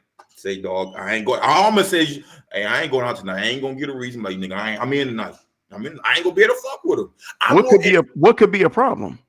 Give me a scenario that would create a problem. If you secure in who you are, you're faithful, and you know that you're going to set boundaries when you go out with said person. I can set all the boundaries I want in my life. But Tree said, hang out with as many hoes as you please. She don't get this girlfriend for the fucking pod. But yes, I'm very comfortable, and I know who I am. I know I can control what I want to control, but shit can happen because you're in a wrong environment. When they always, if you bring that type of time, that energy around you, it's only eventually gonna happen. I don't care what nobody want to say. They can say, no, that's not true. If that energy is around you, it's eventually gonna come into who you is as a man. It may change you, even as much as you want to try to rebuke that shit out. It can definitely come into you. So it's better to hang around people who aligns with your core values, as Anthony said, more so married people who are in relationships, people who you know are very faithful people. You know what I'm saying? Right. I wish I could give another example, but I can't just because whatever reason I can't. But I just want people, people, if you here with me, the people, that's all people I hang around with now. I only hang around the people I used to hang around with. And it's not because of that. I just like hanging around people who's more in relationships. Now it's not, it's just going to be the boys always. Nah, it's going to be a relationship. I ain't saying you can't never be with your friends, but like, let's do more couples things instead of, single things. I'm of that age now. So I just feel that's better. It's only going to help the relationship. If you fighting about it and they mad about it, then it's a problem. That should be a bell. That bell is going off. If it's a reason why she's like, nah, I want to kick it with her, then it's a bell going off. It's a bell. That's a sign right there. I'm sorry. So trees think we're equating single people to hoes, and I think that's not what we're saying. That's not what I'm saying. No. And based off of what John said, I don't think that's what he's alluding to, and I don't think that's what H is talking about. Just because you're single, it doesn't mean you a hoe. Right. I think those are two different. Those are two completely different things. We're talking about someone. I'll give somewhat of a definition of what I believe a hoe to be, aside from me just saying somebody that's promiscuous, somebody that just sleeps around. Every guy that approaches them, they have an interaction with, they exchange information, and they sleep with that person. And then they have what we like to call a roster, where they're just sleeping around with different guys. And that's not enough. Every time they go out, they got to add another guy. It's just, there's no boundaries with them sexually. So if that's the type of person that you're hanging out with, I would feel uncomfortable with my girl hanging out with that type of person that just sets no boundaries for themselves. Real quick, they're going to put my girl in a very difficult position. Alicia just said, she said, Brian, you said you would hang out with a hoe until Trees brought it up. That's a problem. Yes, and that's what it's about. So that's the question. So if I think it's a problem, if I think that girl's a hoe, and I have a problem with it, absolutely, I'm gonna have to say something. The guy is a hoe. But here's what I would say, right? Because we said environment. So look, if the hoe want to go to breakfast, if the hoe want to meet you for breakfast, sure. Is my Trees and them going to be there too? Okay, we're good. Go ahead. I'm just saying, if this is, you make me feel better. But if the hoe want to go to Vegas, no. If the hoe want to go to 11-11, no. No. Come on. Yeah, but that's a good point. It's environment. I'm just saying, the relationships are about, like, look, we do things to make each other feel better, and we do things to make sure that we grow into alignment on values. So if my wife's, I won't say a name, but if I go kick it with this dude and we go get some wings, she's not tripping. But if he wants to go to Vegas for the weekend, she's not going to be happy. That's a no-no. That's a no-no. So all right, Mr. John, we've been on this question for a long enough time. One Yeah, I last know. question for you, dog. One last question. It's two questions, mainly one. Do you know what ATG stands for, which is our name of our podcast? Yeah, against the grain. Tell me about a time you went against the grain where it either helped you or hurt you. Ooh. Where I went against the grain where it helped me or hurt me. Yep. Well, I'm gonna use my career as a going against the grain. Okay. Because you know, The career field you I in dropped right out of now? high school. That's right, but I've been in for now 21 years. Oh, you said you dropped out of high school? Is that what you said? Yep. Okay. So I got into this business very young, at about 20 years old, 21 years old. And at a point in my career, there was an opportunity for me to go to the next level in it. And I lied about pretty much everything that I was able to do. And I just went online and figured out how to write a business plan and how to do some spreadsheets and whatnot, and sold the shit out of that thing. Damn. And you know, for me, that was a risky move. You know, and it worked because it afforded me the opportunity to. I moved out to Southern California, and that springboarded me into the next phases of my career. But that was definitely something that went against my beliefs. Right? I feel like I'm an honest person, and that went against the grain for me, not being an honest person, especially about, you know, my capabilities and you know, my proficiencies in business. But I was very proud of that because now it worked out. That's good shit. You a little choppy. You got to run that back. You got to run that back. You choppy. You got cocks. Run it back. Run it back. Run it back. Okay. Just the last part. Just the And last. I would say, you know, I think personally against the grain is kind of how I raise my kids.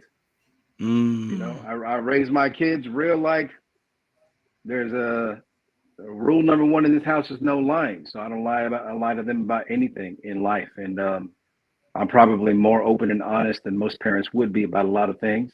But I feel like, you know, as a parent, I'm not raising children, I'm raising adults. So that's kind of been the way it's been for a long time. A lot of people may believe in, you know, sheltering and kind of keeping things from their kids and not being the way that I am with my kids, but I don't give a fuck. You know, it's worked out. My kids are awesome. That's what's up, man. That's what's up. Yeah. That's what's up, man. Great answer, John. Yep. Oh, go ahead. Go ahead. Hey. Go ahead. No, go ahead. No, we appreciate you, John, man. That was an excellent answer, bro. Like, especially for, I appreciate it, man. You know, not knowing the answer and then being able to, you know what I mean, pivot, you know. And 100%. yeah, man, I applaud you for that, bro. Like, just figuring it out, saying fuck it, taking a chance, taking a risk, betting on yourself, essentially. That's what it sounds like. Like even though you know you weren't qualified on paper, but you know what I mean, you figured it out. You know what I'm saying? And it worked out for you, man. Like, I appreciate the fuck out of that. So yeah, man, that was dope, bro. That was dope. Now before you hit that X button, a shot so we can take our shot like we always do. They ain't changed. Just come on camera. Let's try to pull up, baby. Take our shot. I'm gonna go. I'll fill it up. Go ahead and get with you. You know what I'm saying? So for people who don't know, me and John, time me and John are around each other, either he gonna get me fucked up or I'm gonna get him fucked up. It's one of the two. That's right. We ain't gonna be not fucked up. No, motherfuckers ain't sober out here at all. Hey, so cheers for coming on the podcast, John. We appreciate you, baby. Appreciate it, gentlemen. Absolutely. Yep. Thank you for having me, boy. Mm-hmm. Yes, sir. All right. Y'all keep killing it, man. Keep killing it. I appreciate you. Appreciate you, bro. Appreciate Yep. All right. Take care. Yep. There it is. All right, Mr. Torrie Walker. You up next, big dog. You on the clock? Where you at? I need you in the chat. Let me know you ready. I'm gonna get this link sent out to you. I need you. Come on. Hey, so again, whoever's watching, hey, If you want to come on the pod, do the same thing we pretty much just did with John. Hey man, at the end, I'm gonna ask whoever want to get on. Just give me a little thumbs up, raise your hand. I'll hit you up in the middle of the week, make sure everything is still aligning with what we got going on. And then we'll get you on, man. We like to have these conversations, openly and talk to people. We're gonna ask you random questions. Just know that you ain't gonna get a chance to think about it. It's gonna be on the spot. It could be something that may cause an argument between you and your old lady, but hey, if you want to come on here, just know you got to deal with it. I just sent you that link, Torrie. Check your DMs on Facebook. This nigga DMing people, huh? Boy, you better stop them DMs, nigga. Jackie gonna be on your head. Here you go. Here you go. There he is. Hold up. Let's see. Hurry up, nigga. Turn that mic on, that cam on, big dog. This nigga gonna be high. See. This nigga gonna be high. I don't care if he's smoking. I don't care about smoking, drinking. We don't give a fuck. I ain't gotta pause that, nigga. Nigga, pause on DM another man. You know that nigga T a little fruity in the booty. This nigga here. Kodo, I can't. I'm Kodo. Torrie, I can't see your picture, bro. Your shit black. Hurry up, nigga. Shit, nigga. 1 o'clock, nigga. Right. We trying to make good time. Trying to make good time. Hurry your black ass up, boy. Tree's coming on too, or what? Nah, we're gonna save it. We're gonna save it for next week. Got you. Okay. No. She was in the comments a little. She was a little active in them comments. Oh, we gotta ask next week. Don't worry about it. Oh, yeah. Oh, shit. Trust and believe that. I want to make sure everything good with her. Yeah, got something queued up for her. Hey, he said he ready. Who said I'm ready? Tree said she's ready. Tree. Your ass on next week, nigga. You need to get better, nigga. Sit down and drink that thorough fluid. Your ass down, nigga. Let me know. She bullshitting. Torrie, what's going on? Come on, man. God damn, bro. Blacked out. I don't see no picture. Hold up. There we go. Hold up. He trying to cut in. There it is. Hold up. The audio is out, mother. I can't hear you. God. There you go. Hey, man, we running the show here, brother. Come on, goddammit. Evil monkey. Hey, right? Open your eyes, my brother. What's good with you, man? What's good? Shit. What you ready for this? You ready for these questions? That bullshit blanket you got behind you. You need to burn that motherfucker. Yeah, all right. Let's start with that. Shit. Who your team again? It don't matter. Yeah. Motherfucker.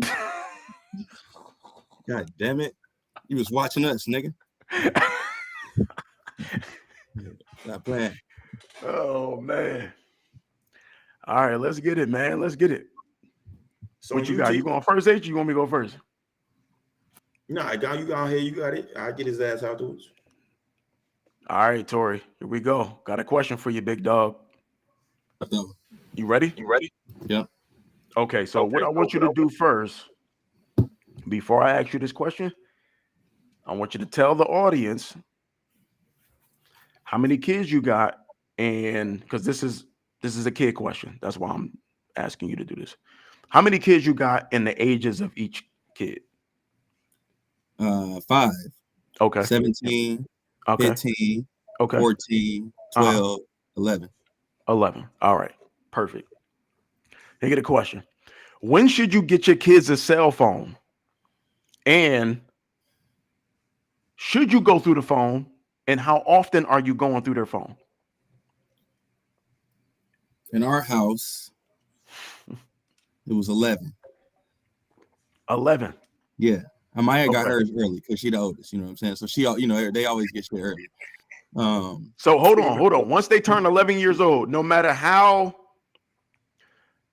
mature you think they are, no matter what, once they hit 11-year-old birthday, automatic cell phone. Yeah, just based off the way my house worked, communication wise and everything, absolutely. Okay. Yeah. Sparking that shit up, big dog. Okay, so 11 years old. So right now, all 5 of them got cell phones. All 5 of them. Based off your house rule, right? What's up? Based off the house rules, all 5 of them got cell phones. Yep. All right. Do you go through each phone? No. Which one do you go through? Yeah, put it on right. camera. Which Which one do you go through? You gotta put it on camera. Which one do you go through? The oldest? Nah, so I don't really. So the oldest is my stepdaughter. Okay. And her and my wife are like this. Like they locked in. You know what I'm saying? Like, so I don't really like my wife got that. Like, you know what I'm saying? Do she go through it? Oh yeah. Okay, so the phone is being gone through. Oh yeah. Regardless of whether it's you or her. Yeah. All of them. So all phones, you going through them? They getting checked. How often? It just depends. It's just spare of the moment. Like nigga, give me your phone, and I know the code. Do you? So I would say this on camera. I wait when I go through my kids' shit. I wait till they sleep. I just keep it a whole bill with it. When they sleep, I'm in there. I don't do why you wait till they sleep? Just because just so they think they get. You don't want them to have time to delete shit. Yeah. Right. And these dumbass kids these days will delete shit any goddamn way with these dumbass. But no, it's just to think that they got privacy in the household, And then the next day when they get their ass home from school, wabaka, I'm on your ass. I'm on your ass. You done fucked up. Yeah. I feel you. I mean, no, like honestly, bro, I've been blessed. Like none of them give me a reason to where I got to be like, oh, let me see your phone or let me get it. You know what I mean? Like I got blessed, bro. They good kids. Y'all know they all 5 of them athletes. We always ripping and running. Like, I mean, only one I'll be worried about lately is my oldest because I mean. I fucking know she boy. I know she boy crazy right now. You know what I'm saying? Right. And but she of age, like she's 17, like she's driving. What do you mean by when you say? Because you said of age, I'm a little confused off that. She's 17. I mean, she 16, 17. 18. You're telling me that. I need you to elaborate because you said she's of age. I am so confused about. I'm blown away. Please elaborate. What do you mean by when you say 17, sir? I mean. When I say that, I mean she's 16. Like when she turned 16, like I kind of, she was able. No, I don't know. I need you to tell me. She was able to go do more shit, like go kick it with her homegirls a little bit more, and go do certain things that I really wasn't fucking with. But my wife was telling me I needed to let her go a little bit, And mind you, this is my stepdaughter, but I've been around her since she was a year and a half, so she's mine. Like she on my wrist, like you know what I'm saying, like she should be. Yeah, you know what I'm saying, like so. What's her name for the public? What's her name? For the public? Amaya Malone. What kind of young lady is this? Is she an athlete? Is she making straight A's, B's, C's? What kind of young lady have you raised since she was 1.5? Bro, this is the reason that I've been married for 11 years and been with my wife for 16 years. Like we was working at a place called Sears. I know a lot of people used to work at that call center, and like at the time, like, bro, I was the man. Like she used to tell one of my homeboys, like, "Oh, that's gonna be my boyfriend." I was like, "Yeah, I told her to get in line." You feel me? Like that's just how it was. Like, but Heaven was on the way. My oldest is Heaven, and she's 15, but she was on the way. And Heaven 15? Yeah, bro. He was on the way, and I was like, kind of baby crazy, like, damn, I'm about to have a little girl. So I'm like, you know what I mean? And I see her, like, she, for whatever reason, she brought her to the job, and I was just like, oh shit, like this little girl was just, she was perfect. Like she like a little doll. Like she was perfect. Her hair was done. She had on, like, she looked like her clothes was nice. Like, you know how kids be looking crazy out here. Like this little girl was like, she was perfect. So I'm like, oh, this girl like me. And she about her business. She be at work. She take care of kids. I can fuck with her. Like, so I told my homie, I was like, oh shit, like this the great. So I went up to her, like, this your daughter? Like, and I was like, yeah, okay, you can have my number. And that's kind of how it went. You know what I mean? Oh, so, you let her have it. You let Brandy have your number. She was chasing me, like, she'll tell you. Hey, don't get it. I need you to say it louder. Please tell this nigga to talk louder. Was she chasing? Yes. Oh, yes. Oh, she said and was. Am I loud enough? Oh, she said she confirmed it. Okay. But that's just what it is. Like, how long did she have to chase you for? Kodo said, "Remember where the prize kings." It's like a year where it was like, all right, like she chased you for a year, like 6 months to a year, to where I locked in fully with her. You know what I mean? Like, you know what I mean? Like, okay. But you was like, all right, she's serious. She's serious. She really about this shit. Yeah, like, and you know what I'm saying? A nigga like me, like where I come from. No, I don't. Hey, I'm a faithful man. I'm in a relationship. I don't know. Well, look, bro, I'm just saying. I'm not saying it like that. I'm just saying. A nigga say, a nigga like me. No,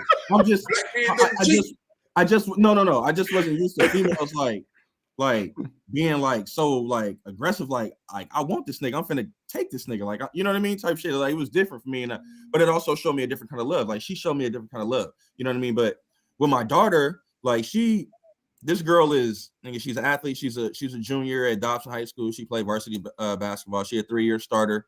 A 3-year varsity player. This is her first year, like, starting.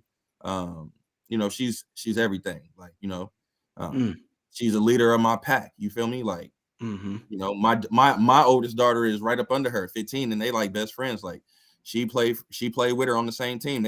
When they in the game together, that's the best feeling in the world to me. Number 1 and number 2. You feel me? Man. Like, that shit don't get no better than that. You know what I'm saying? So, like, for my daughter, for Amaya, I always envision her, like, she's a baller and that's what she want to do. I always envision her going to the WNBA, her getting up, nigga, getting drafted, hugging her real dad, and then hugging me just like Skylar Diggins did her dad and her stepdad, nigga. And I always envisioned that. And I feel like that shit gonna come to fruition. Like, because, I've been seeing that shit in my head more and more and more as she get older. You feel me? So that's what she is to me. What up? You's a big time girl dad. Oh yeah, super. 4 girls, 1 boy.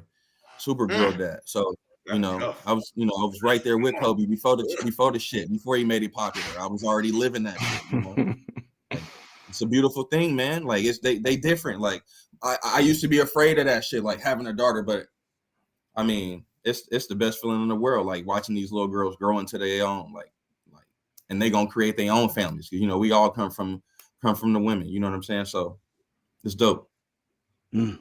So I wasn't going to ask you no question, but since you said you have a 17-year-old daughter, I'm just going to ask the question. When is it okay for her to date and go on dates with young men? Young boys, young men, however you want to put it. Young boys. I say young men just because they're 17 years old, 18 years old, whatever the age is around there. It was 16. When is that okay? It was 16 for me. But I don't know. It was 16 for me. Yeah. Like, this girl, like, she don't even know. Like, so she's going on her first date. My wife right now. So did she go on her first date? She been on a few. She been on like 2 or 3, I guess. Like, did the boy have to come to the house? Did you welcome him into your house? Like, I'm going to do, or you gave him a break? Talk to me. You give him a pass? I think once she went to the movies, and my wife has been facilitating this shit. She's been there because so you just I got you. Me and Menzie, everybody. My son is Menzie. We were in tackle season. You know what I'm saying? We was at practice, and a few times that she done had these things, we've been doing shit. Like, it's been Saturdays where, like, me and Menzie got a tackle game, and she going to hang out with this boy during the day. So my wife goes and meet the mom, and meet the family, and all that shit. And her and Toriana go hang out at the mall, and then they go pick her up, type shit. It was, so it was one of those. You know what I mean? Like, these little niggas, like, she don't even know how beautiful she is, though. So she like, to me, she been fucking with ugly. Like, she be looking at ugly ducklings to me. You know what I'm saying? Like, she don't realize the beauty. Like, she's still naive. You know what I'm saying? So, When it gets serious, it's definitely gonna go down like that. But to me, it ain't really got to the point to where, you know what I'm saying? Like, I hop on like, she be on FaceTime in here, like, I'll hop on the phone, like, nigga, who is you? Like, you know what I mean? Like, they scared a little nigga real quick. They be scared and shit. Like, voice crackle up, change their whole whole conversation change and shit. Like when I walk in the room, like, but I'm trying to embrace it, bro. It's one of the hardest things I've ever had to do. Like, I ain't gonna lie. Like, I've been trying my hardest to embrace the shit, but it's easier said than done. So that's what's up. T, you got anything else? Nah, that's all I have for him, man. All right, you ready, Torrie? What? All right, so it's pretty much the same question I asked John. Anybody else who come on here, just know you're gonna get asked this question as well. Do you know what ATG stand for? Against the grain, brother. All right. Tell me about a time where you had to go against the grain, where it either benefited you or it hurted you. Shit, I say honestly, like, just me being in Arizona and living my life out here has been going against the grain. Like, so, I've been out here 16 years, 18 years. Sorry, 18 years. I was born and raised in Las Vegas, you know what I'm saying? So I lived there 18 years and lived double here. G or what? Is it double G? Nah, nigga, 1G, nigga. The big vague, nigga. Don't get it twisted. You feel me? Like, don't get it twisted. You feel me? Yeah, but I feel like when I was back at the crib, I was doing shit that I shouldn't have been doing. You know what I'm saying? Like, I was in the streets, gangbang, we were super B-dogs, you know what I'm saying? Like 1304 McWilliams, that's what I was on, stupid shit. But I saw the path. Like, I was looking and I was like, man, some of these older niggas that I be around, like, they ain't doing shit. Like, and I just started looking like I'm gonna either be dead or in jail. And I just didn't want that for myself. I had a little talent, you know what I'm saying? So, I took my track and field scholarship, came out here, and even when shit went bad, I just never went home. You know what I'm saying? Like, I just kind of ducked off, and I've been out here on my own since I was 18 years old. I made my own way. I call myself self-made. Like, I'm a made man. Like, literally, I did this shit on my own. You know what I'm saying? And I'm just thankful that I was able to find good people and find a good companion, find good homeboys like y'all ugly niggas, and it's been a journey. You know what I'm saying? So you lucky. I ain't got control. I'd have kicked your ass off. Yeah. But I went against the grain. You know what I'm saying? Because I still look back at some of my people back at the crib and look back at and shit. And I mean, it's like I did this, and it was like the niggas went here. You feel me? So your wife bigging you up in the chat, boy. She bigging you up, nigga. Said amazing man and father. Yeah, 100. Love you. I give you the father part. Yeah, all right, nigga. So you don't hang with him? Yeah. If I wasn't an amazing nigga, you wouldn't be. Yeah, you all right? Hey, don't. Hey, but I say this all the time, though. I say this all the time. I love you too. I love you too, my nigga. I say this all the time, though. I say this nigga was a great father, man. Like, shit. If I don't take nothing else from Torrie, dog, I appreciate the way you treat your kids, man. The way, even when, you know what I'm saying, my kids was little, you always look out for them no matter what it was, dog. So I will always give you respect on that level, no matter. I know me and you probably argue the most out of all five of us, but besides that, I respect you for that. And for that shit, nigga, you know what I'm saying? You're a brother for life. Yeah, 100, bro. Like, for real. Like, I appreciate that. And you're right, though. We do argue the most for whatever fucking reason. But I think it's because we're more alike than not. You know what I'm saying? And I always tell my wife that, like, we be at each other. Like, sometimes I'm like, man, is this my nigga or not? Like we need to just square up. Like, you know what I'm saying? But then, like, it's just like, all right, that shit over with. And then we back, right? Nigga, like when we was at Dave and Buster's, like, and we was at it, nigga, about whatever. And I don't even remember what it was about. Yeah. But you looked at me and I looked at you and I was like, man, fuck that shit. All right, whatever. You know what I'm saying? And that's what friends supposed to do. You got to be able to agree to disagree and shut the fuck up, Trees. To keep going. You know what I'm saying? So yeah. But yeah, you a solid nigga. Like, you one of the coolest people I know, and I wouldn't trade your friendship for no one's. And T, you already know what time it is. This nigga be pulling up to my kids' games.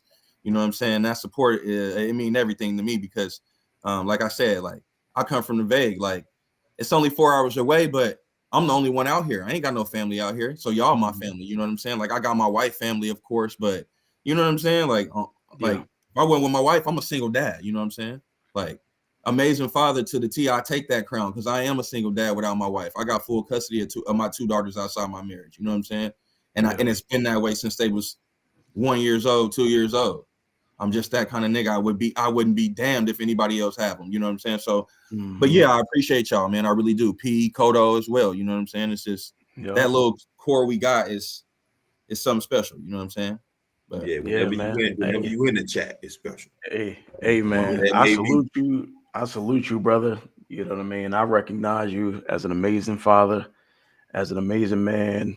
You know what I mean? Amazing black man.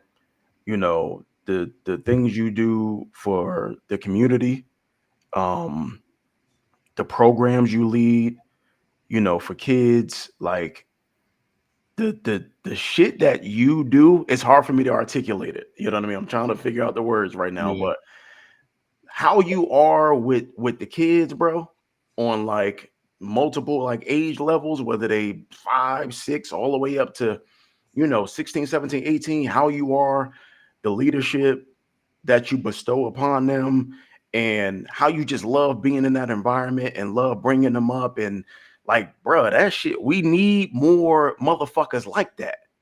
You know what I mean? Like a lot of people don't really, you know what I mean? Like it takes a certain type of person to have that urge and desire to want to just dedicate their time and go out there. And it's not even just your kids, it's other motherfuckers' kids. You know what I'm saying? Like that's a whole different type of ball game, you know? So I appreciate that, bro. I appreciate it, bro. I mean, I just look at it like shit. I remember when I was coming up, dog, and I just know that if I had motherfuckers around who really cared, dog, who really fucking cared, like who even just a little bit, like I already know what I would have been. Like, you know what I'm saying? I had a full ride to MCC when the MCC was the #1 JUCO in the nation, 2006. The basketball team was hot, football team was hot, baseball team was #1 in the nation, and you know what I'm saying? My track coach was a fucking former teammate of Bruce Jenner. You know what I'm saying? So, that's crazy. You know what I'm saying? And then like my second practice, ASU came to talk to me, and they was like, "Look, this is all you got to jump." Because I got my scholarship on triple jumping and shit, but I got out here and they saw that I was fast. They had me running with the fast niggas. I was out here by myself, not taking care of my body, tore the hamstrings up, you know what I'm saying? Then here come heaven, you know, story is what it is. But, you know, I just know that if I had good guidance, you know what I'm saying, I would have been way better than what I was. And I just see all these kids who got single mothers and come from the same places I come from and where we come from, you know what I'm saying? Like I know how H come up. We talk a little bit about that shit. Like that shit ain't easy. You know what I'm saying? Like sometimes they just need somebody to talk to. You know, like you said, like I do a lot of shit in the community. I used to be at the Croc Center for like 7-8 years doing the sports shit, and that shit was cool, man. I got to touch a lot of. I'm not laughing at you. I'm only laughing at Kodo. I already know somebody talking shit. It's Kodo. His big head ass, you big waffle head ass little boy. I love you too, you motherfucker. Nah, I mean, I touched a lot of kids, man, doing what I did. I ran a whole bunch of programs and shit like that. And now I'm doing it in Maricopa. I'm a rec coordinator out there right now. You know what I'm saying? So it's just what I do. And then outside of that, you know, I got my shit, you know, my flag teams, my sevens teams, and shout it out. What's the name? AZ Kings and shit, you know. AZ Kings. AZ Kings. We done did big things. You know what I'm saying? Keon played for me a few times. H helped coach some teams and shit. Like it's fun. Like I remember when I first did a tournament back when I was at the Salvation Army, we put a team in the regional. Me and H and Jabari ass. You know what I'm saying? We put a team in the regional when we didn't really know what the fuck we was doing. But I just asked them for help and asked them for their kids, and they locked in with me. And that's when I knew, like, all right, there's real niggas around here who see the same thing I see. These kids just need somebody who care. You know what I'm saying? So I just try my best. I just try my best. So I appreciate that. Yeah, absolutely. And we appreciate you joining us, man. Appreciate you joining the show, tapping in with us. You know what I mean? We're gonna go ahead and you know, wrap this one up. Kick your ass out. What you sipping on? I just saw a bottle. What you got? Well, I got to keep it light. I got the little Tito's and the cranberry tonight. Tito's? Yes, sir. You got a shot? That's a shot you pouring up? What's happening? What's up? Shit, you ain't said nothing, nigga. What you talking about? Fuck is you talking about? Oh, he out. This nigga Max, he done shot his load. Hey, nigga, you know I be drinking. I ain't like you, nigga. Hey, you got to come in with a brand new bottle. This nigga came in with a motherfucking third of a bottle, my nigga. That shit wasn't full. Gatorade. I be drinking all day. Torrie, let's go. You only drink on the pod. I got you with the Let's Gatorade, go, Torrie. baby. Gatorade. There it is. This nigga Gatorade. got Gatorade. That's crazy. There it is. Appreciate you, bro. We gonna fuck with Kick you, the man. nigga. Shit. God damn, relax, bro. Kick that nigga out. Taking all day. What you got, man? You got any questions? You got anything for me? Let me see. You ain't got shit, man. Hey, well, this is good timing, bro. We 2 hours and 14 minutes. Woo! We set another record last week. We set the record. About to say one more. We good, bro. This shit. Woo! Hey, normally we be motherfucking 258, 259, 58 seconds. If you want to, I got a question. No, I can hit you over the head. Okay? No, it's 9:45. Before we cancel niggas out, anybody want to come in next week? This time we at least want 2 ladies. I know we only get about 4 ladies. We get 3 or 4 ladies in.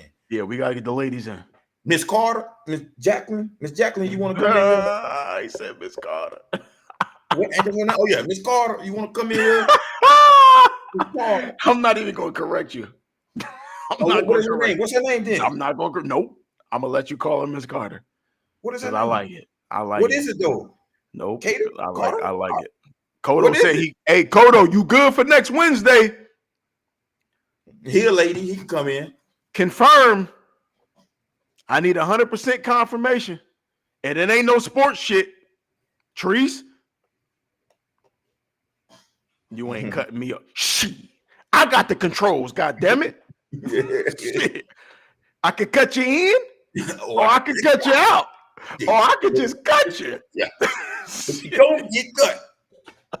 All right, we'll do All right, Kodo win. Trees. We gonna get Trees in. Trees and Kodo next week. Trees and Kodo next week. All right. Yep. We're gonna have some shit cooked up for y'all. Yeah. You gonna cut H2 then? Shit, I can't cut my host. My you know what I'm saying? My partner in crime. So you gonna have Trees with the question, and I got Kodo, and I'm not gonna know what you gonna ask her, and you ain't gonna know what I'm gonna ask Kodo. We just gonna like them up. I got some shit for her. Yeah, cook her ass up. Make her ass be on fire. I'm gonna have to cook something up for her because I know what type of time she be on. Yeah. Nope. Hey, so one more announcement. Valentine's week. We will not be on that Wednesday. We're gonna be on that Monday. So that's the day after Super Bowl. Am I right? Hold on. Right? Say that again. I was talking. So Valentine's week, we're not gonna be on that Wednesday. We're gonna be on that Monday. Is that the day after Super Bowl? Yes. That's the 12th. The 12th. So February 12th. February 12th, we're gonna be on that Monday, guys. We won't be on Wednesday, because it's Valentine's Day. I know everybody gonna be fucking unless you're growing her period. Some of y'all may run red lights, but I know y'all niggas gonna be busy, so y'all ain't gonna be fucking with us. So we decide to go Wednesday to let everybody get they fucking on. Fuck like rabbits. Feel me? Hold on, she said I can't wait. So Jackie said I can't wait. So she gonna be in? Why you ain't joining? She can join if she wants. It's up to her, man. It's up to her. All right. It's up to her. If she want to join in, if he cut you off, cut the Wi-Fi. All right. Well, fuck it. We're gonna have 3 because the fool only got one thing. We only got one game to talk about, so we'll just do all 3. We'll just do all 3 of them. We ain't gonna have no game to talk about, nigga. The day after the Super Bowl, nigga. Fam, the Super Bowl is not until the week after. It is. Yes, this weekend there's no Super Bowl. It's the Pro Bowl. I know. This right. So next Wednesday, huh? Yeah. So it's the following Wednesday. That's the day after the Super Bowl, nigga. Oh, never mind. I'm tripping. Suck a dick. Bruh, next week is the 7th. Suck my dick. We ain't got shit. It's all relationship shit. Unless you want to talk about some basketball. We got the Pro Bowl. Pro Bowl and basketball. Nah, we ain't even gonna talk about no sports. So tell Alicia. Alicia. So okay, if Alicia want to get in, y'all say Alicia. I'm fucked up a little bit. Hey, look at Trees trying to. Hey, Trees, I see what you're doing. You're being messy. Sneakily just gave her permission. Trees, hey, don't do that with me. You know I know better. Come on now. Hey, Don't you do that. Hey, John, tell YouTube ain't YouTube clearing this episode. Oh yeah, we gonna be on YouTube exclusive too. It's 2 more weeks. Yeah. That's still 2 pending. more weeks. It's gonna be only YouTube. Ain't no I don't wanna motherfucking Facebook. Hey, Torrie, we ain't gonna talk basketball until after the Super Bowl because I got some shit already cooked up for that basketball shit, and I just wanted to do basketball. I got shit. You know how I'm coming. You like know how I'm coming. That's already cooked up. Hey, so then I want next weekend. Next Wednesday we got Treese, we got Kodo, we got your gal, Mm-hmm. and I'm gonna try to get Alicia on as well. We're gonna get all 4 of them on. All 4 All right, of we're them. gonna figure out how we're gonna do this. I'm gonna hit them up this week. I'm gonna do the chat thing again this weekend, this week, during the middle of the week, and make sure everybody want to be in. And we'll just light the ass up. Light them up. Yep. Hey, so everybody, man, it was a pleasure. Again, if you ever want to get in, I know we pretty much getting everybody we only got on, but any motherfuckers who see this after it being live, if you want to join on, you know what I'm saying? Just let us know. Shoot the message, man. We appreciate y'all for tuning in. We're gonna try to get out of here a little earlier than normal. 2:20. Ooh, that's a record. Yes, sir. God damn. Hey, that's my co-host T. I'm H. We signing off till next Wednesday, man. It was a pleasure. See you. Oh, one more thing, real quick. After the NBA Finals, guys, we're gonna take a break from the podcast. We're gonna take a little hiatus until we're gonna hibernate until NFL and college start back up, and we're gonna come back. But that ain't until June. But I just wanted to let y'all know that as well. We will probably take that little break, give us some break, try to see what we lacking to try to get more views and et cetera, et cetera, et cetera. But that's T. I'm H. We'll see y'all next Wednesday. Ghost.